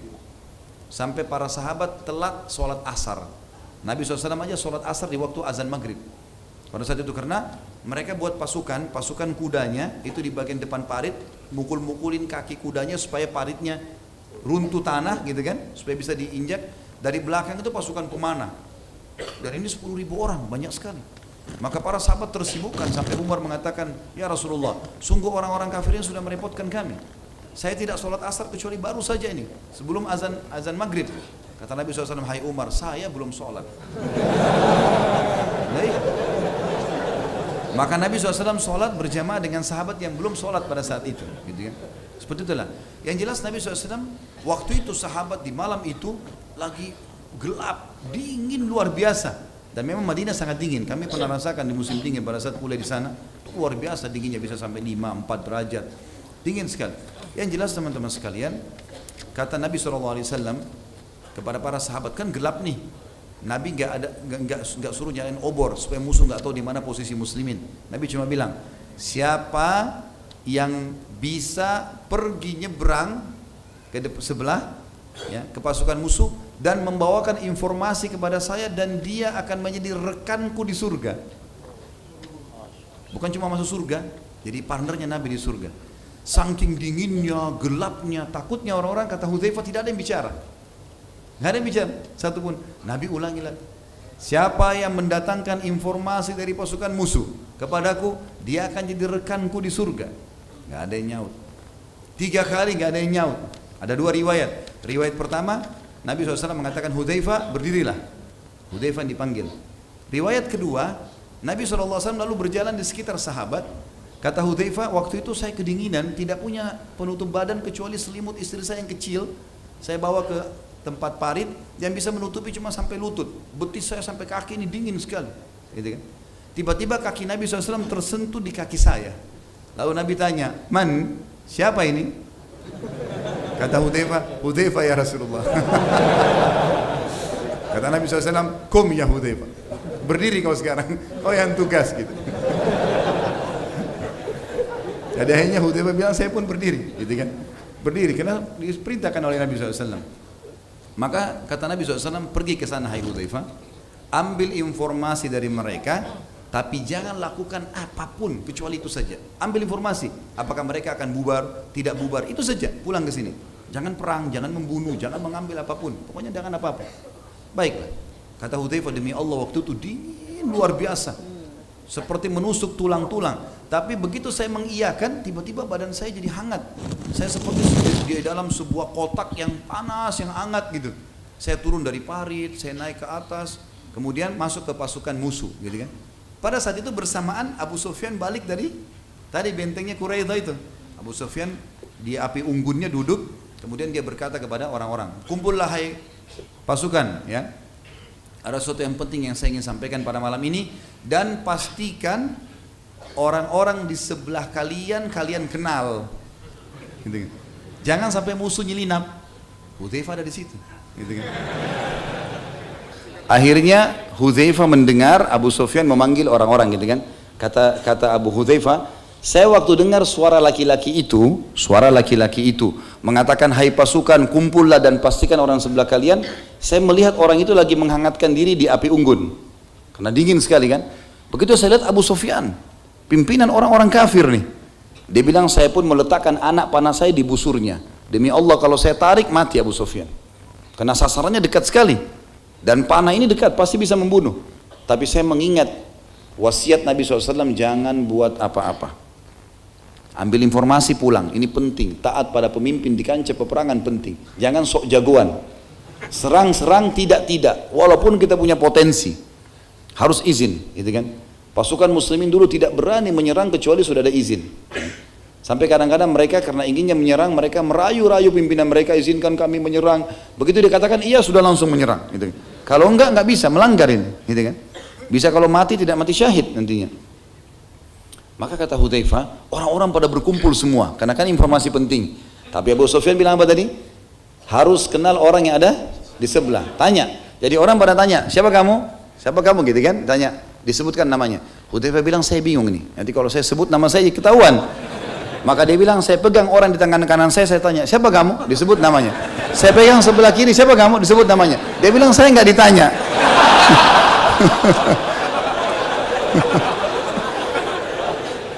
Ini kecerdasan. Sampai dia bilang, saya nggak ditanya akhirnya. Setelah itu dia bilang, saya dengar Abu Sufyan bicara, ada berita penting, Quraidah telah berkhianat, dan hai manusia, malam ini angin. Pas waktu itu angin berhembus, kata Hudzaifah, keras sekali, sampai tidak ada kemah, tidak ada kendi-kendi air, panci-panci, semuanya Quraisy terbongkar semua, kuda-kuda pada lepas dari talinya, gitu kan. Kata Abu Sufyan, Quraisy sudah berkhianat dan kalian lihat angin ini begini kencang, tidak ada alasan untuk kita tinggal, maka saya perintahkan kalian pulang. Kata Hudzaifah, begitu dengar kata-kata pulang, ternyata memang kejenuhan di pasukan Quraisy, pasukan Ahzab sudah sangat besar. Mereka pun saling mengatakan, pulang, kita sudah dapat perintah. Maka mereka pun semua pulang pada malam itu. Kata Hudzaifah radhiyallahu anhu, saya pun pulang. Saya pun pulang, kemudian saya menyeberang Khandaq sampai masuk ke kemah Nabi SAW. Nabi SAW lagi sholat malam. Dia bilang, saking dinginnya, saya begitu masuk kemah, gitu kan, begitu masuk kemah, tadinya hangat, dingin itu kembali hilang. Jadi tadi itu hangat cuma Allah kasih untuk mendatangi musuh saja, gitu kan. Dia bilang dingin sekali, tiba-tiba saya menggigil, kemudian saya duduk menjongkok, gitu ya. Dan Nabi SAW melihat saya, lalu Nabi SAW memberikan kepadaku lagi sholat. Beliau mengambil ya kain beliau, ada jubah beliau yang tebal, lalu diberikan kepada Hudzaifah, dan Hudzaifah bin Yaman memasukkan telapak kakinya di bawah kaki Nabi SAW. Artinya ada sejarah Nabi SAW, beliau berlindung di situ. Sampai Nabi SAW selesai sholat, baru bertanya, ada apa hai Hudzaifah, informasi? Dia bilang, ya Rasulullah, seperti yang anda inginkan, bahwasanya memang Allah sudah membubarkan mereka. Kata Nabi SAW, alhamdulillah kalau begitu. Tidurlah, ya. Maka Hudzaifah pun tidur. Kata Hudzaifah, saya tidur nyenyak, gitu kan. Sampai saya tidak bangun kecuali Nabi datang dan menendang kaki saya sambil mengatakan, bangunlah wahai tukang tidur. Dan pada saat saya bangun, gitu kan, sholat subuh, kemudian saya melihat pasukan Ahzab sudah bubar. Tapi ini termasuk disebutkan oleh para ulama tentang bagaimana keberanian Hudzaifah radhiyallahu anhu untuk menyeberang ke musuh. Ini nggak gampang. Pasukan 10.000 orang, gitu kan. Dan dia menyelinap ke sana, ini nggak sembarangan. Tapi ini keberanian yang Allah Subhanahu wa taala karuniakan kepada manusia terbaik ini. Beliau juga, teman-teman sekalian, pernah menjabat menjadi aparat pemerintahan atau tepatnya gubernur ya, di zaman Umar radhiyallahu anhu. Dan ini memang Umar bin Khattab sengaja menunjuk yang terbaik ya, yang terbaik para gubernurnya, dan tidak ada yang kalah tentunya manusia terbaik ini Hudzaifah radhiyallahu anhu. Dan pada saat beliau datang, beliau disambut sangat luar biasa dan beliau menjadi gubernur di Madain. Madain, teman-teman sekalian, adalah ibu kotanya Persia pada saat itu. Dan terkenal sekali kota ini, sangat megah, punya peninggalan banyak, arsitektur yang mewah dan seterusnya lah. Dan itu ibu kotanya dulu. Nabi SAW sempat bersabda, segelintir dari sahabatku, ini menandakan sahabat yang akan membukanya. Dan ini benar di zaman Umar radhiyallahu anhu, perang yang dipimpin oleh Sa'ad bin Abi Waqqas, waktu itu Hudzaifah juga ikut di situ. Maka Madain akan dibuka oleh segelintir dari sahabatku dan istana putihnya Kisra akan direbut. Istana putihnya Kisra akan direbut. Yang jelas, teman-teman sekalian, pada saat itu setelah direbut, takluk, Madain butuh seorang gubernur yang kuat. Karena itu tadinya penyembah api, ya. Maka diutuslah oleh Umar bin Khattab Hudzaifah radhiyallahu anhu menjadi gubernur di sana. Dan Hudzaifah rahimahullah pada saat datang ke sana, ke Madinah, beliau menggunakan keledainya dan beliau membawa bekal makanannya dari uangnya sendiri. Ada sebagian roti, beberapa potong roti dan potongan daging, ya. Potongan daging yang biasanya mereka sudah bakar, lalu kemudian dibungkus dengan kain, lalu diletakkan di tas sebagai bekal. Belum ada alat-alat penyimpanan kayak kita sekarang. Waktu mau masuk Madain, beliau sambil makan makanan tersebut dan didatangi oleh orang-orang Madain, lalu mereka mengatakan ini adalah orang yang besar, seorang sahabat Rasulullah SAW. Lalu beliau menolak untuk dijamu besar-besaran. Waktu ditanya sama orang Madain, orang muslimin di sana, apa yang anda minta dari kami? Kata Hudzaifah sederhana, siapkan makanan, aku bisa makan tiap hari, dan makanan buat keledaiku. Yang lain aku tidak butuh. Masalah tempat tinggal segala macam bisa di masjid, gak perlu, gitu kan. Lalu beliau memimpin sampai beberapa saat, lalu Umar bin Khattab memanggilnya, suruh pulang. Waktu dia tiba di Madinah, Umar bin Khattab sengaja sembunyi di salah satu rumah penduduk Madinah di dekat pintu gerbang untuk melihat keadaan Hudzaifah. Setelah dia jadi pemimpin gubernur sekian lama, tidak disebutkan itu berapa tahunnya, apakah dia berubah atau enggak? Ya, ternyata dia datang dengan keledai yang sama, dengan baju yang sama, dan juga tas makanan yang sama. Maka Hudzaifah pun, Umar pun keluar lalu memeluknya sambil mengatakan, engkau saudaraku di jalan Allah. Gitu. Artinya ini potensi yang luar biasa yang mestinya dijaga oleh kaum muslimin yang mendapatkan amanah kepemimpinan. Beliau juga punya kiprah-kiprah lain dalam jihad, karena beliau ini punya jihad teman-teman di zaman Nabi SAW, di zaman Abu Bakar, di zaman Umar, kiprahnya luar biasa, gitu kan. Salah satu peperangan yang sangat besar sebelumnya ada juga setelah dia menjadi pemimpin di Madain, gubernur, ada satu kejadian besar juga teman-teman sekalian. Tiba-tiba tidak tahu kenapa, hikmah dari Allah SWT, Madain ini membuat pasukan muslimin dari Jazirah Arab, orang-orang Arab yang datang dari kalangan sahabat dan tabi'in ke sana, itu tiba-tiba kena penyakit. Penyakitnya mereka tiba-tiba tubuhnya merasa lemas, mereka tidak bisa beraktivitas, ya. Banyak di antara mereka yang kena penyakit di kulitnya, ada masalah, dan yang kena cuma muslimin, gitu kan. Maka dikirimlah informasi ini kepada Umar bin Khattab, kira-kira apa solusinya? Kata Umar, utus Hudzaifah, suruh dia cari tempat. Maka kelilinglah Hudzaifah radhiyallahu anhu, mutar-mutar sampai mendapatkan sebuah wilayah yang bergabung antara pepohonan dengan padang pasir. Maka kata Hudzaifah, ini tempat yang tepat. Kita akan bangun kota di sini. Maka dibangunlah kota Kufah namanya. Kalau sekarang di Irak ada kota besar namanya kota Kufah, itu dibangun oleh Hudzaifah radhiyallahu anhu untuk menyelamatkan muslimin. Dan ternyata betul, feelingnya dia sangat luar biasa. Dibawalah seluruh muslimin yang orang-orang Arab tadi, sahabat dan tabi'in ini, pergi ke situ karena lingkungannya lingkungan padang pasir, maka mereka kembali sembuh. Dan ini juga sebuah pelajaran teman-teman sekalian. Memang Allah SWT membuat kita lahir di sebuah tempat, berarti memang kita paling cocok di situ. Kayak memang lahir di Indonesia, orang lahir di Jazirah Arab, orang lahir di Afrika, memang sudah alamnya. Makanya kita kalau pindah biasanya ada adaptasi, kadang-kadang ada penyakit. Ini terjadi di zaman itu. Dan ternyata para sahabat ini, pada saat mereka tinggal di wilayah padang pasir yang mereka terbiasa dari kecil, itu membuat mereka malah sembuh semua penyakitnya. Dan ini kiprah yang diberikan oleh Hudzaifah radhiyallahu anhum.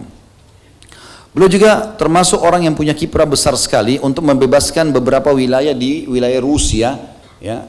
Melanjutkan pembebasan wilayah-wilayah Persia dari orang-orang Persia ini seperti Hamadan, Ar-Ray, Ad-Dinaur, ya. Dan yang paling masyhur ada perang namanya perang Nahawan. Perang Nahawan ini termasuk perang yang sangat besar teman-teman sekalian. Orang Persia waktu itu jumlahnya 150.000 orang. 150.000 orang melawan muslimin 30.000 orang.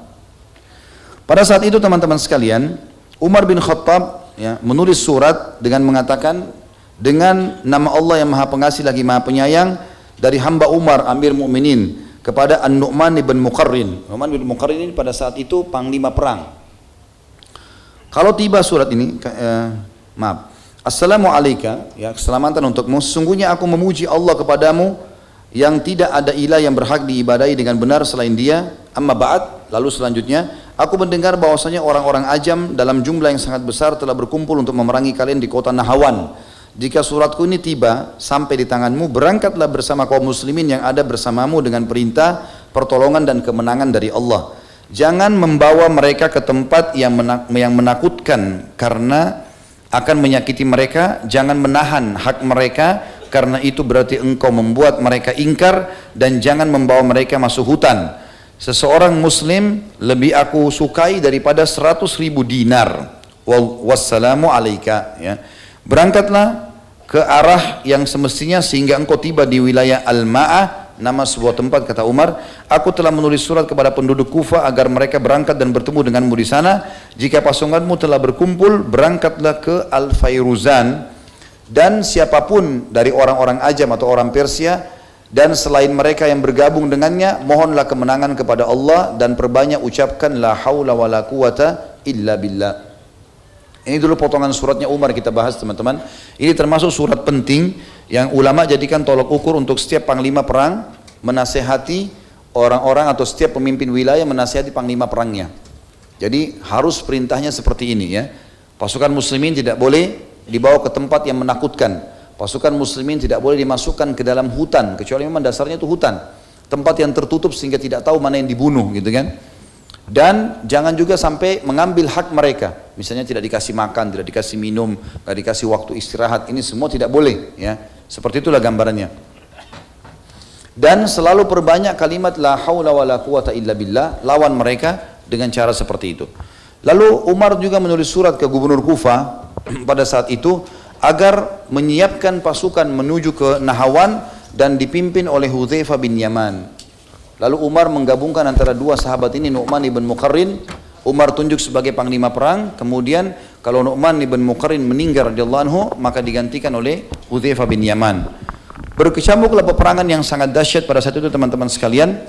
Sampai muslimin 30.000 ini seperti dibahasakan dalam buku-buku sejarah ya, termasuk buku kita menyebutkan seperti burung alap-alap yang berkibar menangkap mangsanya. Artinya burung-burung yang memang pemangsa yang menerkam dan mencengkram mangsa-mangsanya, sehingga tidak ada yang bisa melawan. Dan darah banyak sekali bertumpah pada saat itu di perang Nahawan, dan orang-orang Persia tidak bisa melupakan peperangan ini karena pada saat itu penuh dengan darah, saking penuhnya sampai banyak kuda muslimin yang terpeleset karena banyaknya darah, termasuk Nu'man sendiri radhiyallahu anhu terpeleset dari kudanya, kemudian jatuh dan akhirnya kena panahnya musuh dan mati syahid.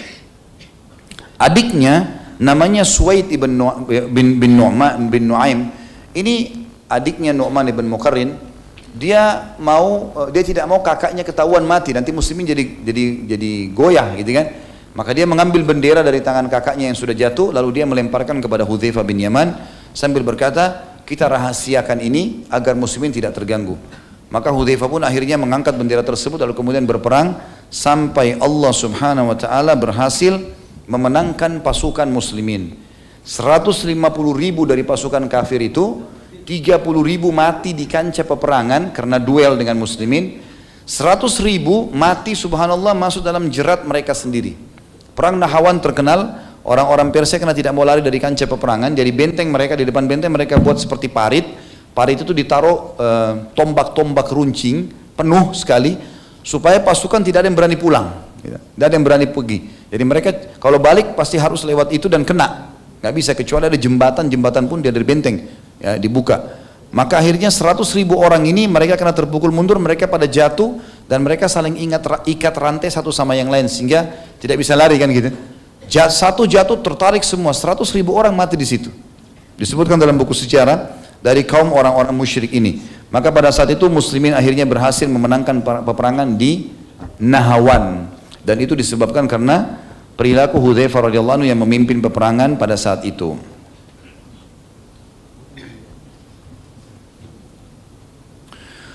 Kemudian teman-teman sekalian, kita masuk ke masalah kesungguhan beliau dalam ittiba, mengikuti Nabi alaihi salatu wassalam. Dan beliau punya pesan-pesan ya. Kalau dalam buku kita diangkat beberapa poin. Yang pertama adalah beliau menyampaikan dalam sebuah riwayat yang sahih, ya ma'syaral qurra uslukut tariq fala in salaktumuha laqad sabaqtum sabqan ba'ida wala in akhadtum yaminan wa shimalan laqad dalaltum dalalan ba'ida. Wahai para pembaca Al-Quran dan penghafalnya, berjalanlah di atas jalan yang lurus. Sudah pilih jalan itu, jangan sampai kalian buat kemaksiatan. Karena jika kalian berjalan di atas jalan yang lurus itu, niscaya kalian pasti akan menjadi orang yang utama, mendahului orang-orang yang lain. Tapi kalau kalian jalan dengan jalan yang lain, berbengkok, hafal Quran tapi masih buat maksiat dan seterusnya, maka kalian akan tersesat dengan sesat yang sangat jauh. Dan ini sebuah wasiat yang sangat mulia. Bagaimana Hudzaifah radhiyallahu anhu menyampaikan ini, dan ini pesan dari Nabi SAW yang beliau fahami. Kemudian dalam kejadian yang lain beliau juga menyampaikan tentang masalah zakat. Hudzaifah berkata radhiyallahu anhu, dua perkara yang paling aku takutkan atas manusia. Ya. Maksudnya ini pensucian jiwa ya. Mereka mementingkan apa yang mereka lihat daripada apa yang mereka ketahui, dan yang kedua mereka tersesat sedangkan mereka tidak menyadarinya. Jadi ini wasiat tentang tazkiyatun nufus ya. Pensucian jiwa, bukan masalah zakat. Maaf tadi saya salah. Tapi tazkiyatun nufus ya di sini. Hudzaifah mengingatkan kepada kita agar jiwa kita bersih dan suci. Beliau mengatakan dua perkara yang paling aku takutkan atas manusia sehingga jiwa mereka tidak suci lagi. Yang pertama, kaum muslimin mereka mementingkan apa yang mereka lihat atas apa yang mereka ketahui. Jadi mereka lihat sesuatu, mereka langsung mengambil sebuah hukum tanpa harus menanyakan benar atau tidaknya. Yang kedua, mereka tersesat sedangkan mereka tidak menyadarinya. Ini sebuah wasiat yang penting bagi seorang muslim untuk memahaminya. Selanjutnya juga beliau mengingatkan, dan ini luar biasa, pesan yang luar biasa ya, tentang masalah bahayanya bid'ah. Hudzaifah radhiyallahu anhu yang terkenal sahabat yang mengetahui rahasia Nabi SAW dan paling tahu tentang masalah fitnah-fitnah yang terjadi, apa yang beliau katakan? Satu hari beliau pernah mengambil batu, dua batu besar yang bisa digenggam dengan dua telapak tangan, yang satu di kanan-kanan, tangan satu tangan kiri. Dan batu ini batu pecahan. Maka beliau mempertemukan keduanya, sehingga pertemuan antara dua batu ini kan ada celah-celah. Di situ ada cahaya yang bisa tembus, tapi kecil sekali kan cahayanya. Apa kata beliau setelah itu? Apakah kalian melihat cahaya yang ada di celah antara dua batu ini? Maka orang-orang yang di sekitar Hudzaifah mengatakan, para tabi'in, tentu wahai Abu Abdullah, tentu wahai ayahnya Abdullah, kami hanya melihat sedikit cahaya di antara keduanya. Ada cahaya tapi sedikit saja, karena celahnya itu kecil-kecil. Hudzaifah berkata, demi zat, perhatikan Hudzaifah bersumpah radhiyallahu anhu, bagi yang beriman kepada Rasulullah SAW dan risalahnya, dan tahu Hudzaifah adalah sahabat pilihan Nabi SAW, perhatikan. Beliau mengatakan, demi zat yang jiwaku ada di tangannya, bid'ah, ini perkataan Hudzaifah, akan bermunculan sehingga yang terlihat dari kebenaran hanya seperti cahaya di antara kedua batu itu. Ini dari dulu Hudzaifah sudah sampaikan, teman-teman. Ya, jadi bukan main-main, ini bid'ah berarti sudah dari para sahabat sudah paham dan ingatkan. Nanti di akhir zaman ada waktu di mana perkara-perkara bid'ah akan bermunculan sehingga yang terlihat dari kebenaran sunnah hanyalah seperti cahaya di antara kedua batu ini saja. Demi Allah, kata beliau, bid'ah akan menyebar sampai-sampai jika sebagian dari bid'ah itu ditinggalkan, orang-orang malah berkata sunnah telah ditinggalkan. Subhanallah, ini punya wasiat yang luar biasa, teman-teman sekalian. Jelas bid'ah lawannya sunnah, gitu kan? Dan orang di akhir zaman seperti kita sekarang malah bid'ah dianggap sebagai sunnah. Bahkan kalau ditinggalkan orang bilang itu sunnah, ditinggalkan. Kalau kita ingatkan malah kita yang diserang, gitu kan? Seakan-akan kitanya yang keliru. Padahal kita mengajak pada kemurnian ajaran baginda Nabi SAW, dan ini wasiat yang sangat luar biasa. Kemudian juga wasiat Hudzaifah radhiyallahu anhu yang mulia tentang masalah fitnah. Beliau mengatakan perkara pertama yang hilang dari agama ini adalah amanah, dan perkara terakhir yang hilang adalah solat. Tali simpul Islam akan terurai satu demi satu. Wanita-wanita kalian akan digauli sedangkan mereka dalam keadaan haid. Artinya beliau menceritakan nanti akan muncul nih semua di akhir-akhir zaman perkara-perkara agama. Dari agama kalian yang pertama diangkat adalah amanah. Umat Islam sudah tidak perlu peduli lagi apakah ini amanah atau tidak. Dia berkhianat di kantornya, di kerjanya, di rumah tangganya, adalah hal yang biasa. Dan perkara terakhir yang diangkat nanti tidak lagi orang kerjakan baru terjadi kiamat adalah solat. Dan ini kita tahu tanda-tanda hari kiamat, nanti orang-orang yang baik akan dimatikan oleh Allah, tertinggal orang-orang yang buruk saja, yang tidak pernah mengenal mana baik dan mana mungkar. Tali simpul Islam akan terurai satu demi satu, artinya hukum-hukum Islam akan dianggap remeh satu persatu, ditinggalkan pelan-pelan, termasuk sampai ke masalah kecil. Wanita-wanita haid tidak boleh digauli di kemaluannya, tapi akan digauli pada zaman itu. Nah, orang zaman sahabat orang tahu Allah haramkan gauli perempuan, letakkan kemaluan di kemaluan kalau istri kita yang sah. Lagi haid tidak boleh, haram. Tapi sekarang orang sudah melanggar semua itu. Mungkin kita tidak tahuan atau apa saja.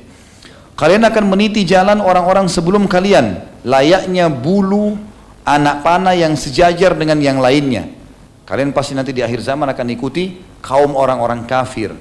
Sampai seperti ibaratnya bulu anak panah yang ditaruh di anak panah di paling ujung, itu akan sejajar semuanya. Artinya kalian semua orang kafir akan sama pada saat itu. Kata beliau apa? Kalian ya, layaknya satu sandal yang seiring dengan sandal yang lain. Artinya sudah sulit dibedakan mana muslim, mana kafir. Pakaiannya, kendaraannya, ngomongannya, pekerjaannya, semuanya. Kalian tidak melenceng dari jalan-jalan mereka, dan jalan-jalan mereka juga tidak melenceng dari kalian. Jadi hampir sama semua pola hidupnya. Hingga tersisa nanti ya, dua kelompok dari banyak kelompok ya. Nanti dari kelompok-kelompok yang itu bisa mendapatkan hidayah, kata Hudzaifah. Kelompok-kelompok ini nanti kalau dinasihatin mereka bisa kembali, mereka tinggalkan. Tapi ada dua kelompok yang tetap ngotot, kata Hudzaifah. Nanti ada dua kelompok yang tetap ngotot, tidak mau meninggalkan, menyerupai orang-orang kafir ini. Kata beliau, salah satu dari keduanya berkata kepada yang lain, dua kelompok ini sepakat, ada apa dengan sholat 5 waktu? Ngapain kita sholat? Orang-orang sebelum kita telah tersesat, ngapain sholat-sholat gitu?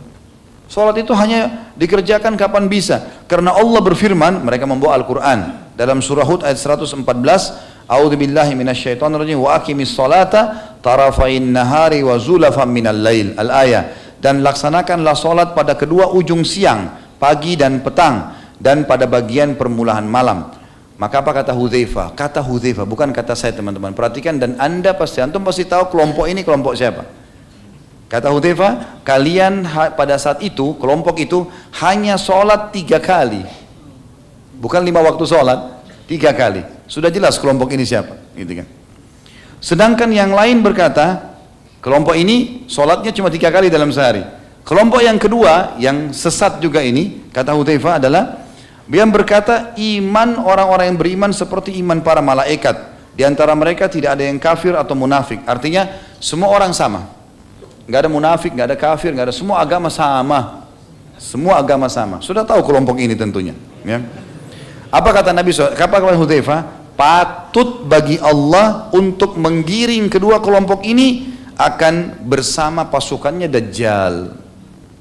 Akan bersama Dajjal, gitu kan? Ya sudah, Dajjal bilang apa diikutin sama dia, karena memang mereka tidak suka dengan agama Nabi alaihi salatu wassalam. Kita masuk teman-teman sekalian ke kiprah juga Hudzaifah radhiyallahu anhu dalam masalah menggabungkan muslimin dalam satu mushaf. Ya. Beliau terus saja ikut berjihad radhiyallahu anhu, semangat jihadnya luar biasa, pergi perang sana sini membela agama Allah SWT, sampai beliau masuk ke wilayah Irak yang namanya Armenia dan Azerbaijan. Pada zaman khilafah Uthman bin Affan, jadi dia hidup sampai zaman Uthman bin Affan radhiyallahu anhu, meninggal cuma beberapa hari setelah meninggalnya Uthman.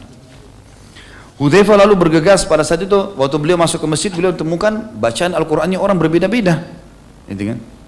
Ini orang-orang awam baru masuk Islam, bacaannya sudah tersebar, yang sana hafal dengan metode tertentu, sana metode, jadi berbeda-beda. Maka Hudzaifah pun segera kembali ke Madinah dan melaporkan itu kepada Uthman bin Affan radhiyallahu anhum ajma'in. Kemudian berkata, hai Amirul Mukminin, selamatkan muslimin dari perselisihan ini. Maka gabungkan mereka dalam satu mushaf. Harus ada satu mushaf, itu istilahnya lembaran-lembaran dari zaman itu dari kulit ya, kalau kita sekarang kertas. Kumpulkan dengan satu metode baca, sehingga tidak ada perselisihan, apalagi orang-orang awam ini. Dalam sebuah riwayat ini diriwayatkan tentunya oleh Bukhari nomor 4987, saya bacakan. Dari Anas bin Malik radhiyallahu anhu bahwa Hudzaifah bin Yaman datang kepada Uthman. Dia ikut dalam perang bersama orang-orang Syam untuk menaklukkan Armenia dan Azerbaijan.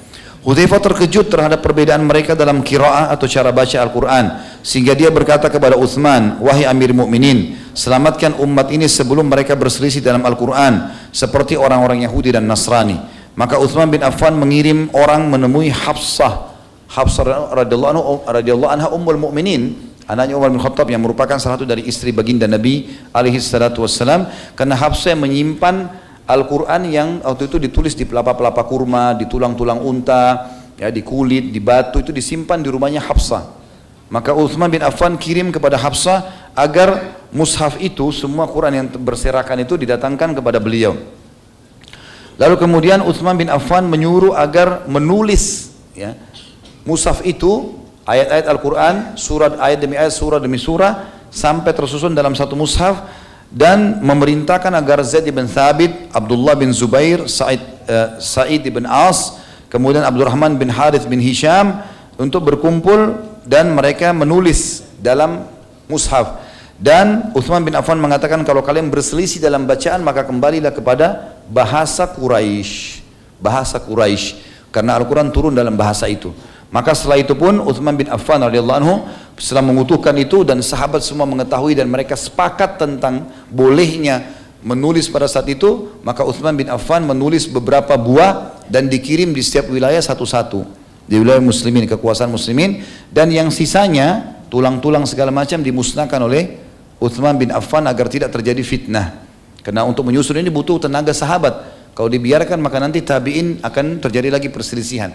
Dan ini banyak orang-orang orientalis yang menyoroti Uthman bin Affan dari poin ini, padahal sebenarnya mereka tidak faham. Uthman bin Affan adalah orang yang terkenal pecinta Al-Quran dan anak mantu Nabi SAW, dan kita muliakan tentunya. Kita masuk teman-teman sekalian ke Hudzaifah radhiyallahu anhu adalah seorang ahli hikmah dan balaghah, artinya orang yang sangat luar biasa dalam memberikan nasihat-nasihat. Ini diangkat oleh penulis, saya kurang lebih lihat di sini ada dua saja ya. Yang pertama adalah perkataan beliau yang masyhur, hati itu ada 4 macam, beliau katakan. Yang pertama adalah hati yang tertutup rapat, yaitu hati orang kafir. Dia sudah tidak akan pernah bisa masuk hidayah ke dalamnya selama memang dia tidak diberikan petunjuk oleh Allah Subhanahu wa taala, atau memang dia dasarnya menutupi hatinya itu. Yang kedua, hati yang bersisi ganda, yaitu hati orang munafik ya. Ini bersisi ganda, dia mau berpenampilan Islam tapi tidak mau terima Islam. Kan unik ya, mestinya orang munafik itu jadi kafir saja, tapi dia tidak mau, memang dia berkedok dengan kita, pakai baju kita, berbicara dengan kita sesuai berkedok, dan membantu orang kafir untuk menyerang kaum muslimin. Ini hati yang kedua, dan ini buruk dua-duanya. Yang ketiga, hati yang bersih dalam sebuah lentera ya. Dan yang dimaksud dengan hati yang bersih adalah hati yang imannya penuh dan tidak bercampur baur antara sunnah dengan bid'ah, ya, syirik dengan tauhid, tidak bercampur baur, jadi betul-betul dia memurnikan. Dan yang keempat adalah hati yang mengandung iman dan fusuk atau nifak. Hati orang muslim, mukmin, tapi dia masih mencampur baur dengan maksiat di dalam hatinya. Perumpamaan iman ini adalah seperti sebuah pohon yang disiram dengan air yang baik. Perumpamaan nifak adalah seperti luka yang bernanah dan berdarah. Mana yang lebih dominan, itulah yang mendominasi. Kalau hati seorang mukmin tadi yang baik, itu seperti tanaman yang disiram terus dengan air, maka akan tumbuh menjadi baik. Kalau orang munafik tadi yang hatinya terbagi dua, itu seperti darah dan nanah. Mana yang mendominasi, maka dia yang akan, mana yang lebih banyak dia akan mendominasi. Artinya kemunafikan akan lebih cenderung, dua-duanya buruk. Kalau dia mau buat baik pun dia pasti punya tujuan dan target untuk dia dapat respon kembali. Kalau dia berbuat buruk memang dia niatnya makar untuk menyusahkan orang-orang. Hudzaifah juga berkata dengan sastra yang tinggi atau balaghah, sebagai nasihat yang menyentuh, kata beliau di sini penulis, sesungguhnya kebenaran itu berat, sekalipun demikian ia lezat. Ini kalimat perlu digarisbawahi teman-teman. Kebenaran itu berat, tapi dia punya kelezatan. Kebatilan itu ringan, gampang bohong misalnya. Tetapi ia membawa penyakit. Meninggalkan kesalahan lebih ringan dan lebih mudah daripada menuntut taubat. Jadi kita sebelum buat dosa, kemudian kita tinggalkan, itu lebih ringan daripada sudah berbuat dosa baru mau taubat. Maka jangan terjerumus, seperti itulah nasihat beliau. Dan betapa banyak kesenangan sesaat menyeret kepada kesedihan yang berkepanjangan. Lalu teman-teman sekalian, kita tutup dalam pembacaan buku kita ini dengan meninggalnya Hudzaifah radhiyallahu anhu dengan hal yang luar biasa ya, karena beliau mati pada saat itu di waktu sahur dan di waktu puasa ya. Dan beliau radhiyallahu anhu meninggal di tahun 36 Hijriah, 40 hari setelah meninggalnya Utsman bin Affan radhiyallahu anhu. Seperti biasa teman-teman sekalian, saya akan sebutkan dulu garis besar masalah manaqib beliau ya, keutamaannya. Yang pertama, beliau termasuk penduduk Madinah atau sahabat yang paling pertama masuk Islam, dan beliau safar ke Mekah menyambut Islam di awal-awal usia belianya, masih di bawah 20 tahun bersama ayahnya, dan masuk Islam di tangan Nabi SAW. Sudah kita jelaskan ceritanya. Kita sudah sampai ke poin ke-8 tadi tentang masalah orang munafik yang jelas-jelas kemunafikannya tidak boleh disolati, ya. Kemudian kita masuk yang ke-9, masih dalam masalah orang munafik, tidak bolehnya orang yang sudah jelas-jelas kemunafikannya diberikan jabatan atau kedudukan dalam alasan apapun, ya. Kalau sudah ketahuan, maka kaum muslimin tidak boleh memberikan jabatan ataupun peluang dalam setiap kesempatan agar meraih sebuah kesuksesan, ya. Karena ini akan berbahaya. Bila mereka berhasil, maka mereka akan menjadi masalah. Makanya Umar bin Khattab sampai memecat gubernurnya yang ketahuan munafik, ya, padahal sebenarnya sudah dapat jabatan dan cirinya performanya adalah performan muslim, mukmin, tapi ternyata dia munafik, dan ini juga ciri, ya. Dan Nabi SAW tidak pernah sama sekali memberikan kedudukan orang-orang munafik, baik sebagai pemimpin perang, bahkan kalau mereka pulang dari kancah peperangan dibiarin saja, seperti di perang Uhud, seperti di perang Tabuk, mereka nggak mau ikut, dibiarin saja oleh Nabi SAW. Bahkan mereka pun datang minta maaf oleh Nabi, dibiarin, udahlah, nggak penting. Mereka itu seperti hal-hal kotoran di susu, ya, yang memang harus dikeluarkan. Muslimin bersih, suci. Mereka datang merusaknya, maka dikeluarkan saja. Ini termasuk pelajaran teman-teman sekalian. Kemudian yang ke-10 yang kita bisa ambil adalah kedudukan Fatimah dan kedua anaknya Hasan dan Husain radhiyallahu anhum ajma'in. Dan Fatimah sangat terkenal sebagaimana sudah kita jelaskan tadi, kedudukannya adalah seorang wanita mulia di dunia, anak Nabi SAW yang tersayang, dan juga kedudukannya sebagai pemimpin wanita ahli surga bersama ibunya Khadijah radhiyallahu anhum ajma'in. Kemudian kedudukan juga Hasan dan Husain, cucu Nabi SAW ridwanullahi alaihim, yang sangat terkenal, dan ahli sunnah wal jamaah berkeyakinan keduanya seperti yang Nabi SAW sampaikan sebagai pemimpin anak muda di surga, ya. Kemudian yang ke-11 yang kita bisa ambil pelajaran adalah bagaimana seseorang itu harus biasa atau membiasakan diri merahasiakan amal solehnya. Sebagaimana tadi Hudzaifah lakukan itu, bahkan pada saat dia ketahuan menangis, dia berusaha untuk mengingatkan orang yang mengetahuinya agar tidak menceritakan kepada orang lain. Dan ini tentu ada hadis mulia, ya, riwayat Imam Muslim yang berbunyi Rasulullah SAW bersabda, Innallaha yuhibbut taqiyul ghaniyul khafi.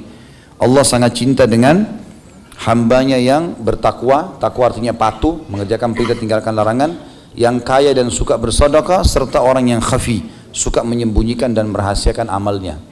Bedakan teman-teman antara amal yang dasarnya harus kelihatan dan amal yang memang dasarnya tidak kelihatan.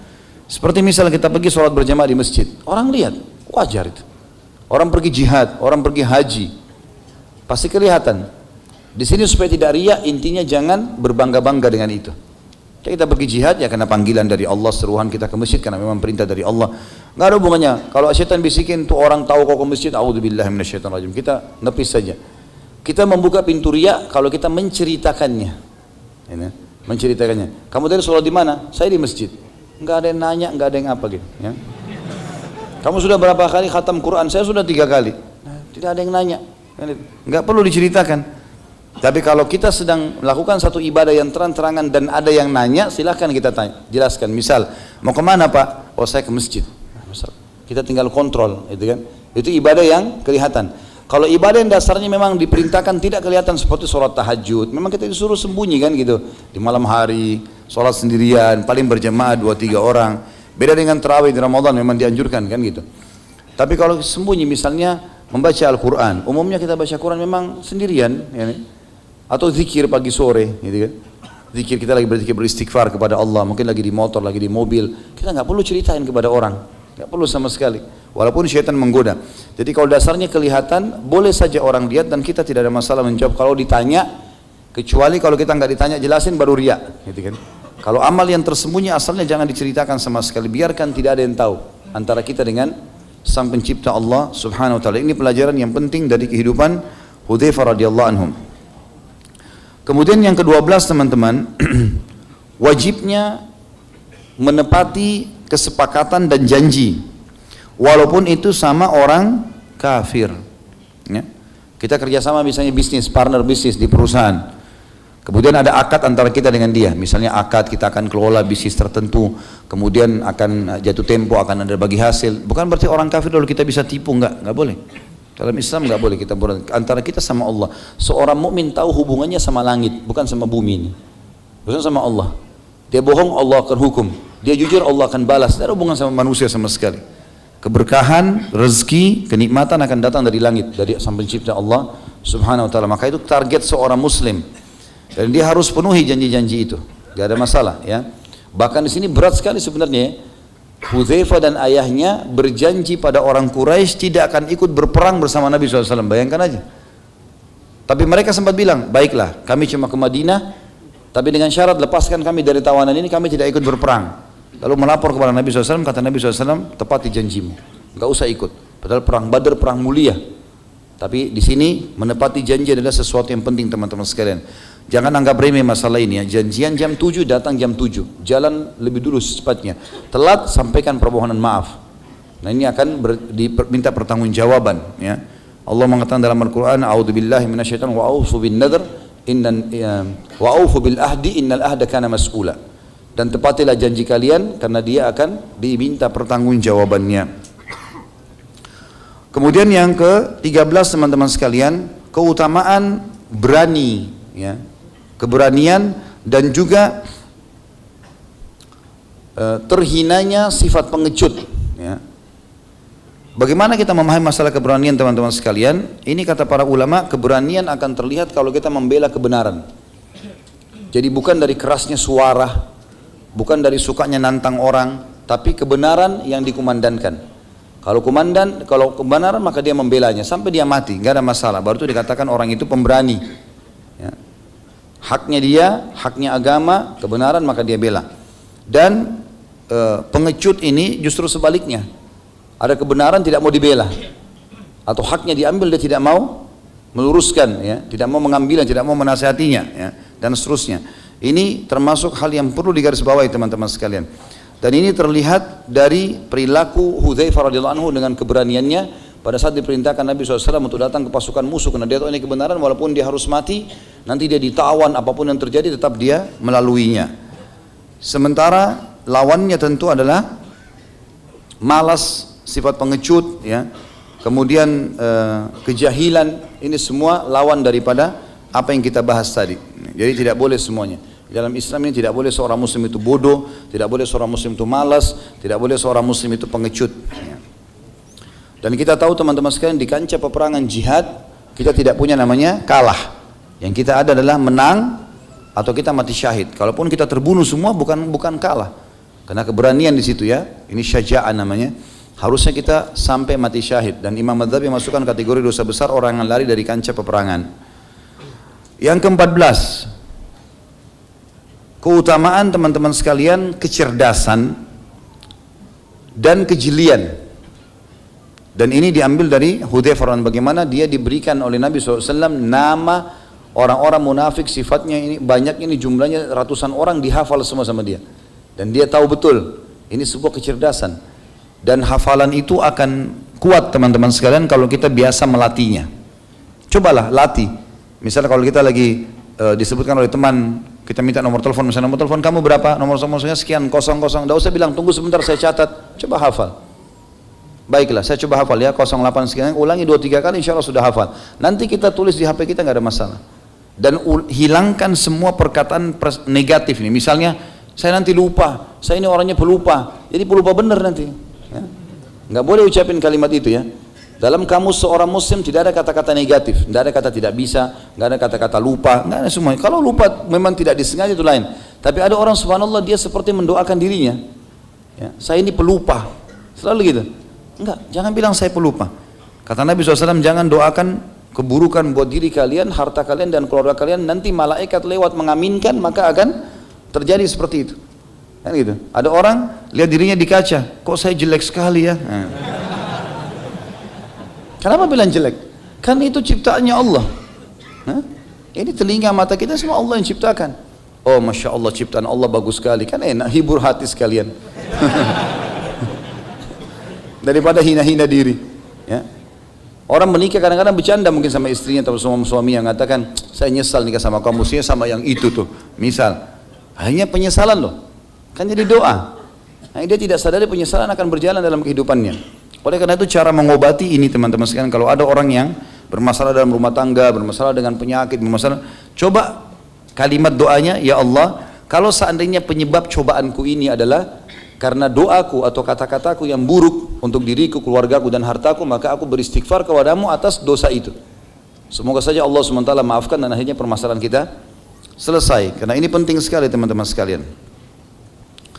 Kemudian yang selanjutnya yang ke-15 adalah keutamaan amanah ya, dalam pekerjaan dan juga merendah walaupun sudah punya jabatan. Sebagaimana kita tahu bagaimana Hudzaifah diamanahkan menjadi gubernur dari Umar bin Khattab di Madain dan beliau tetap merendah, bahkan tidak merubah keadaannya, tidak berfoya-foya dengan jabatan tersebut, berubah, kemudian menubah, dia naik keledai, pergi keledai itu juga dipakai pulang. Ya, padahal sebenarnya dia bisa ganti dengan kuda, dia bisa ganti segala macam.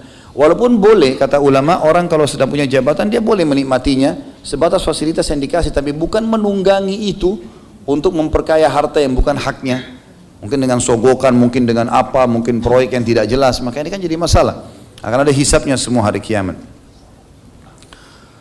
Kemudian yang ke-16 adalah pentingnya jihad dan pentingnya kekuatan dalam jihad itu keputusan seorang pemimpin. Ini penting sekali teman-teman sekalian, dan kita lihat tadi di perang Nahawan bagaimana Hudzaifah radhiyallahu anhu mengambil alih peperangan dan akhirnya dia memimpin dengan takbir, dengan keberaniannya, dengan kekuatan azamnya, tekadnya, maka akhirnya pasukan muslimin menang. Dan juga bagaimana Umar bin Khattab sebagai pemimpin menjelaskan, menunjuk pemimpin walaupun dari jarak jauh. Kau jadi pemimpin, kalau meninggal si fulan, ketemulah nanti di wilayah ini, pasukan muslimin akan bertambah sekian. Jadi diatur oleh Umar bin Khattab dari jauh. Dan ini kekuatan tekad yang luar biasa, ya. Bagaimana pemimpin itu akan sukses di situ, mengambil keputusan justru yang tepat, apalagi di masa-masa yang sangat atau di waktu yang dibutuhkan untuk keputusan tepat. Kemudian juga pelajaran teman-teman sekalian yang ke-17 di sini adalah masih berhubungan dengan masalah peperangan dan jihad. Kalau seseorang ikhlas dalam peperangan itu atau setiap amal soleh semuanya, maka dipastikan muslimin akan menang. Dan selain daripada ikhlas juga muslimin dalam peperangan harus dan wajib menjauhi semua jenis kemaksiatan. Karena perbedaan kita sama orang kafir selalu saja di kancah jihad dari zaman Nabi SAW, pasukan mereka lebih besar jumlahnya secara kuantitas, senjatanya lebih canggih, lebih banyak, lebih bagus dari zaman Nabi SAW. Kita lihat di perang Badar pasukan muslimin 314, orang kafir berapa? 1000. Kemudian di perang Uhud muslimin cuma 700 orang, pasukan kafir Quraisy 3000. Di perang Ahzab yang menjaga di parit cuma 1.400 orang, dengan 1.000 orang, 900 orang, kurang lebih, nggak lebih daripada itu. Pasukan Ahzab 10.000 orang, selalu saja lebih, gitu kan? Dan senjata-senjata mereka lebih bagus, dan sampai kapanpun pasukan muslimin akan seperti ini. Jadi yang membuat kita menang bukan kecanggihan senjata atau kuantitas pasukan, tetapi bagaimana keikhlasan seseorang untuk membela agama Allah Subhanahu Wa Taala. Walaupun berapa orang, tetap mereka akan diberikan kemenangan oleh Sang Pencipta Allah. Itu terjadi di Nahawan juga. 30.000 pasukan muslimin mengalahkan 150.000, bahkan 100.000 diantara mereka mati dengan bunuh diri sendiri, ya, dengan kuasa Allah Subhanahu Wa Taala. Kemudian teman-teman yang ke-18 adalah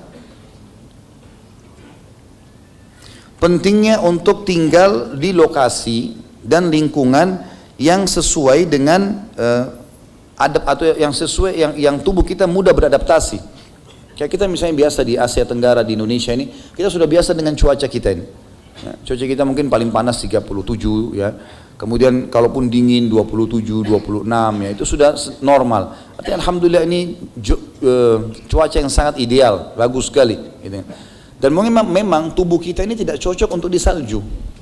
Allah SWT menciptakan begitu. Mungkin memang orang-orang yang tinggal di daerah salju itu memang Allah sudah berikan kelebihan seperti itu kulit mereka. Kalaupun kita mau ke sana, adaptasinya pasti akan ada, gitu kan? Adaptasi akan ada, dan itu sering terjadi. Kadang-kadang ada orang alhamdulillah yang cocok, ada juga orang yang tidak. Maka kita akan jauh lebih sehat kalau tinggal di lingkungan yang kita sudah biasa hidup dari lahir di situ, sudah terbiasa di situ. Allah mudahkan kita lahir di situ, berarti situlah tempat yang terbaik. Dan ingat teman-teman sekalian, muka bumi ini semua punyanya Allah. Orang beriman tahu masalah itu. Sekali lagi, kesukuan, ya, negara, berbeda bahasa, beda paras wajah, ini hanya variasi hidup. Allah membuat itu seperti adanya pisang, adanya anggur, adanya delima, beda-beda. Kalau cuma satu jenis anggur maka tidak ada variasi kehidupan. Tapi kita semua dari Adam alaihissalam. Makanya Islam sangat membenci rasisme. Gak ada dalam Islam. Saya orang Arab, saya orang bule, saya orang Indonesia, saya tidak ada lagi dalam Islam itu. Artinya kita boleh bangga dengan negara kita. Dari mana? Dari Indonesia. Itu sesuatu yang wajar. Itu kan seperti Nabi SAW berbangga mengatakan asalnya dari Mekah. Boleh saja. Itu kan. Itu boleh saja kita mengatakan saya bangga.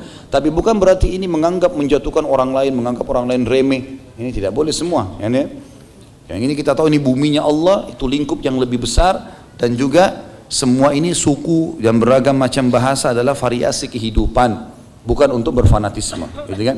Dan ini sekarang lagi diangkat-angkat nih, lagi ada masalah ini. Ya. Selalu diangkat masalah. Ini seperti saya baru dengar katanya ada informasi saya ini dianggap mengacaukan NKRI. Ini unik ini. Alhamdulillah dakwah sunnah ini adalah dakwah yang paling loyal dengan pemerintah setempat, gitu kan?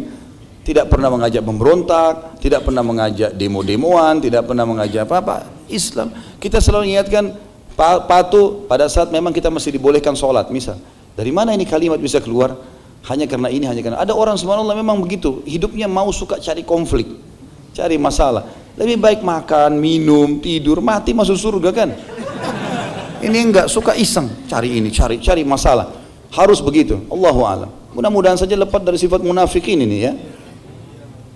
Begitu pula teman-teman sekalian saya luruskan, saya dapat informasi kalau ada cuplikan ceramah saya tentang masalah tidak bolehnya mengambil minuman, gitu kan. Lalu kemudian entah siapa ini, semoga Allah kasih hidayah, mengambil suara saya kemudian didatangkan ke salah satu pesantren di Indonesia. Seakan-akan saya sedang menyinggung pesantren itu. Ini saya tidak pernah singgung negara, tidak pernah singgung suku, apalagi pesantren punya muslim, tidak mungkin ini. Dan perlu saya luruskan teman-teman sekalian, kalau misalnya yang saya bahasakan di ceramah itu pun suara saya mengatakan gini, saya bilang kalau saya tidak mau teman-teman mengambil bekas minum saya. Kalau orang lain mau lakukan urusan dia. Tapi kan kita perlu ingatkan, kalau misalnya bekas minum orang tua kita, ya, kemudian kita mau minumnya, para sahabat meminum bekas Nabi SAW, gitu kan? Ada itu. Tetapi yang saya singgung di situ sebenarnya secara global, ada orang yang sengaja air misalnya, sengaja diludah-ludahin, sengaja apa, kemudian dijual. Ini yang saya bilang ini bisa sampai menipu umat. Ini kesalahpahaman yang terjadi. Ya. Tapi sudah dianggap itu dibuat seperti sebuah permasalahan besar. Seakan-akan ini akan membuat perpecahan di antara umat. Inilah haula wala quwata illa billah. Kita nggak pernah punya masalah dengan siapapun. Ya. Semua saudara muslim adalah saudara muslim kita, siapapun dia syahadat di muka bumi ini. Nggak ada urusannya sama sekali dengan menjatuhkan atau sengaja mencari masalah atau menyalah-nyalahkan orang lain. Tidak ada. Karena selama itu global, gitu kan? Memang yang kita tegur adalah orang yang sengaja menjadikan air itu seakan-akan di orbit bahwasanya air itu berkah. Ya. Seterusnya ini perlu diluruskan, gitu kan? Jadi tidak perlu teman-teman juga yang saya saat ini, makanya saya selalu larang teman-teman sekalian kalau mau dengar ceramah saya di YouTube, dengarin ceramah dengan niat ikhlas mendapatkan ilmu. Ya, supaya kita sama-sama dapat pahala. Mau disebarin pun sebarin dengan tidak komersial. Ini karena teman-teman banyak mau komersial supaya banyak pengunjungnya, jadi ditulis judul yang menggelitik atau sengaja buat hal-hal yang aneh-aneh ini, ya, supaya pengunjungnya banyak, heboh. Ini kan keliru teman. Untuk apa dapat duit dari situ? Untuk apa kalau buat masalah? Kan nggak perlu ya. Ini semua ada pertanggungjawaban depan Allah hari kiamat. Ya, ini perlu diluruskan teman-teman sekalian. Baik, selanjutnya. Juga masuk di dalam bahasan kita, selain masalah tempat memilih lingkungan ya untuk tinggal yang cocok cuacanya dan udaranya dengan kita dan makanannya, gitu kan? Juga kita perlu teman-teman memilih tempat yang strategis dalam peperangan untuk pasukan, sebagaimana wasiat Umar bin Khattab tadi kepada pasukan yang akan ke Nahawan, jangan bawa pasukan ke tempat yang menakutkan, jangan datang ke hutan dan seterusnya. Lakukan di tempat-tempat yang aman, kalau kecuali darurat harus masuk ke tempat-tempat itu. Kalau enggak, maka pasukan pun bukan diutus berperang untuk mati semuanya, enggak. Sampai kata Nabi SAW, kalau kalian pergi berjihad, jangan berharap bertemu musuh. Tapi kalau kalian bertemu musuh, kokohlah. Berarti kan memang dihindari dulu pertemuan dengan musuh. Tapi kalau bertemu kita sabar, kita kokoh mempertahankan kebenaran itu. Ini juga penting teman-teman sekalian. Selanjutnya adalah pengertian zuhud dan kebahagiaan sesuai dengan pandangan Hudzaifah radhiyallahu anhu. Karena kan beliau memandang zuhud itu ada disebutkan kalau di buku kita ini ada di halaman 321 ya. Saya kembali dulu ke situ.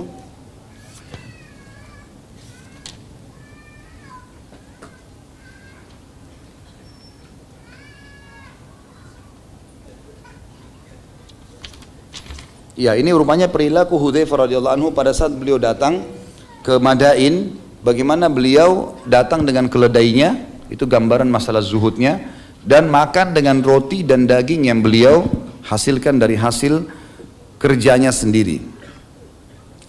Kemudian juga yang selanjutnya, tadi itu yang ke-18, yang ke-19, yang ke-20 adalah keutamaan qurra atau para pembaca Al-Quran dan juga penghafal Al-Quran. Sebagaimana wasiat Hudzaifah tadi, hai para pembaca dan penghafal Al-Quran, kalian harus istiqamah di jalan Allah, jangan buat maksiat. Kalau kalian lakukan, kalian akan menjadi orang-orang yang pertama-tama atau orang yang terdahulu dalam pasukan atau dalam barisan kaum muslimin. Kemudian yang selanjutnya, yang ke-21 adalah bahayanya bid'ah dan jauh dari sunnah. Sebagaimana wasiat Hudzaifah tadi yang sangat mulia pada saat mempertemukan dua batu. Kemudian selanjutnya teman-teman sekalian, yang terakhir di sini adalah kalau seseorang terbiasa mengerjakan satu perbuatan baik, maka dipastikan Allah akan berkahi dia di perbuatan baik itu sehingga muncul ide di perbuatan baik itu beberapa ide yang lain, tapi yang sama perbuatannya. Misal gini, kita sudah biasakan diri berdoa kepada Allah Subhanahu Wa Taala, terbiasa berdoa kepada Allah SWT. Kalau kita rutinkan doa itu, nanti muncul di benak kita yang kita tidak pernah fikir sebelumnya, kalimat-kalimat dalam doa yang akhirnya melengkapkan permintaan kita. Mungkin teman-teman yang biasa berdoa merasakan itu. Artinya kalau biasa kita berdoa, sudah seminggu, sebulan kita berjalan sering di antara azan dan iqamah kita berdoa, nanti muncul kalimat-kalimat atau permintaan yang tidak terlintas sebelumnya.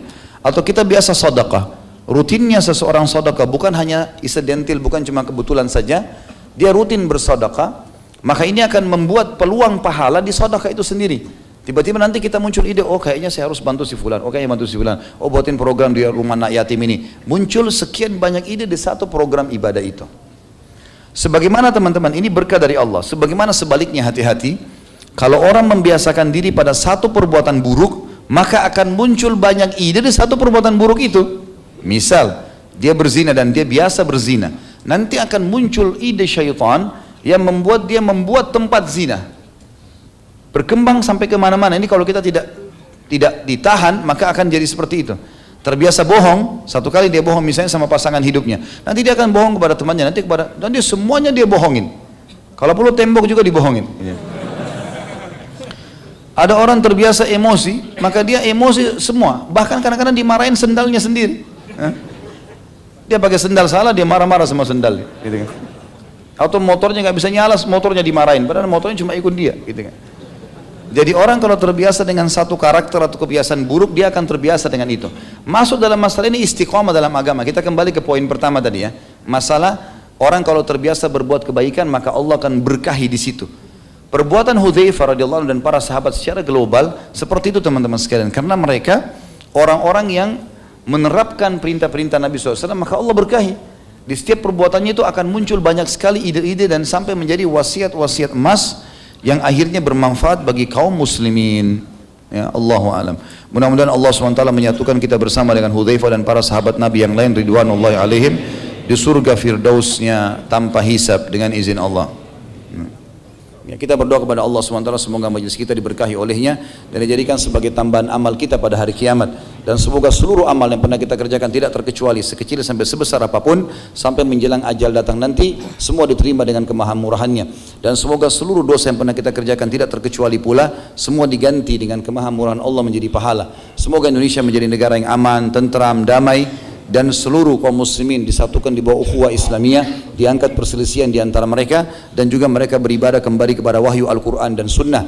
Dan semoga saja Indonesia diberikan pemimpin muslim yang adil yang kembali kepada Al-Quran dan Sunnah pula, dan Indonesia bisa menjadi contoh bagi negara-negara yang lain Dan semoga saja semua kekurangan negara kita dan individu yang ada di negara ini, terutama kaum musliminnya, semuanya disempurnakan oleh Allah dan disatukan sehingga mereka bisa bekerja sama untuk menjadi orang-orang yang baik dan bermanfaat bagi manusia dan terutama negara juga Islam itu sendiri. Dan kita berdoa kepada Allah yang sedang melihat kita karena Dia Maha melihat, dan mendengar kita karena Dia Maha mendengar, agar menyatukan kita semua di surga firdausnya tanpa hisab. Mana yang satu kita di majlis ilmu yang mulia ini. Tentu kalau ada benar dari Allah saudaraku seiman, dan kalau ada salah dari saya mohon dimaafkan. Sebelum kafaratul majlis saya mohon maaf, saya minta sebentar keluar duluan karena memang saya harus kembali ke Bogor, ada daurah yang saya harus isi. Jadi mungkin saya tidak bisa bersalaman sama teman-teman, umumnya saya minta waktu untuk diberikan jalan untuk keluar karena agak cepat ya, karena ini habis asar langsung taklim lagi.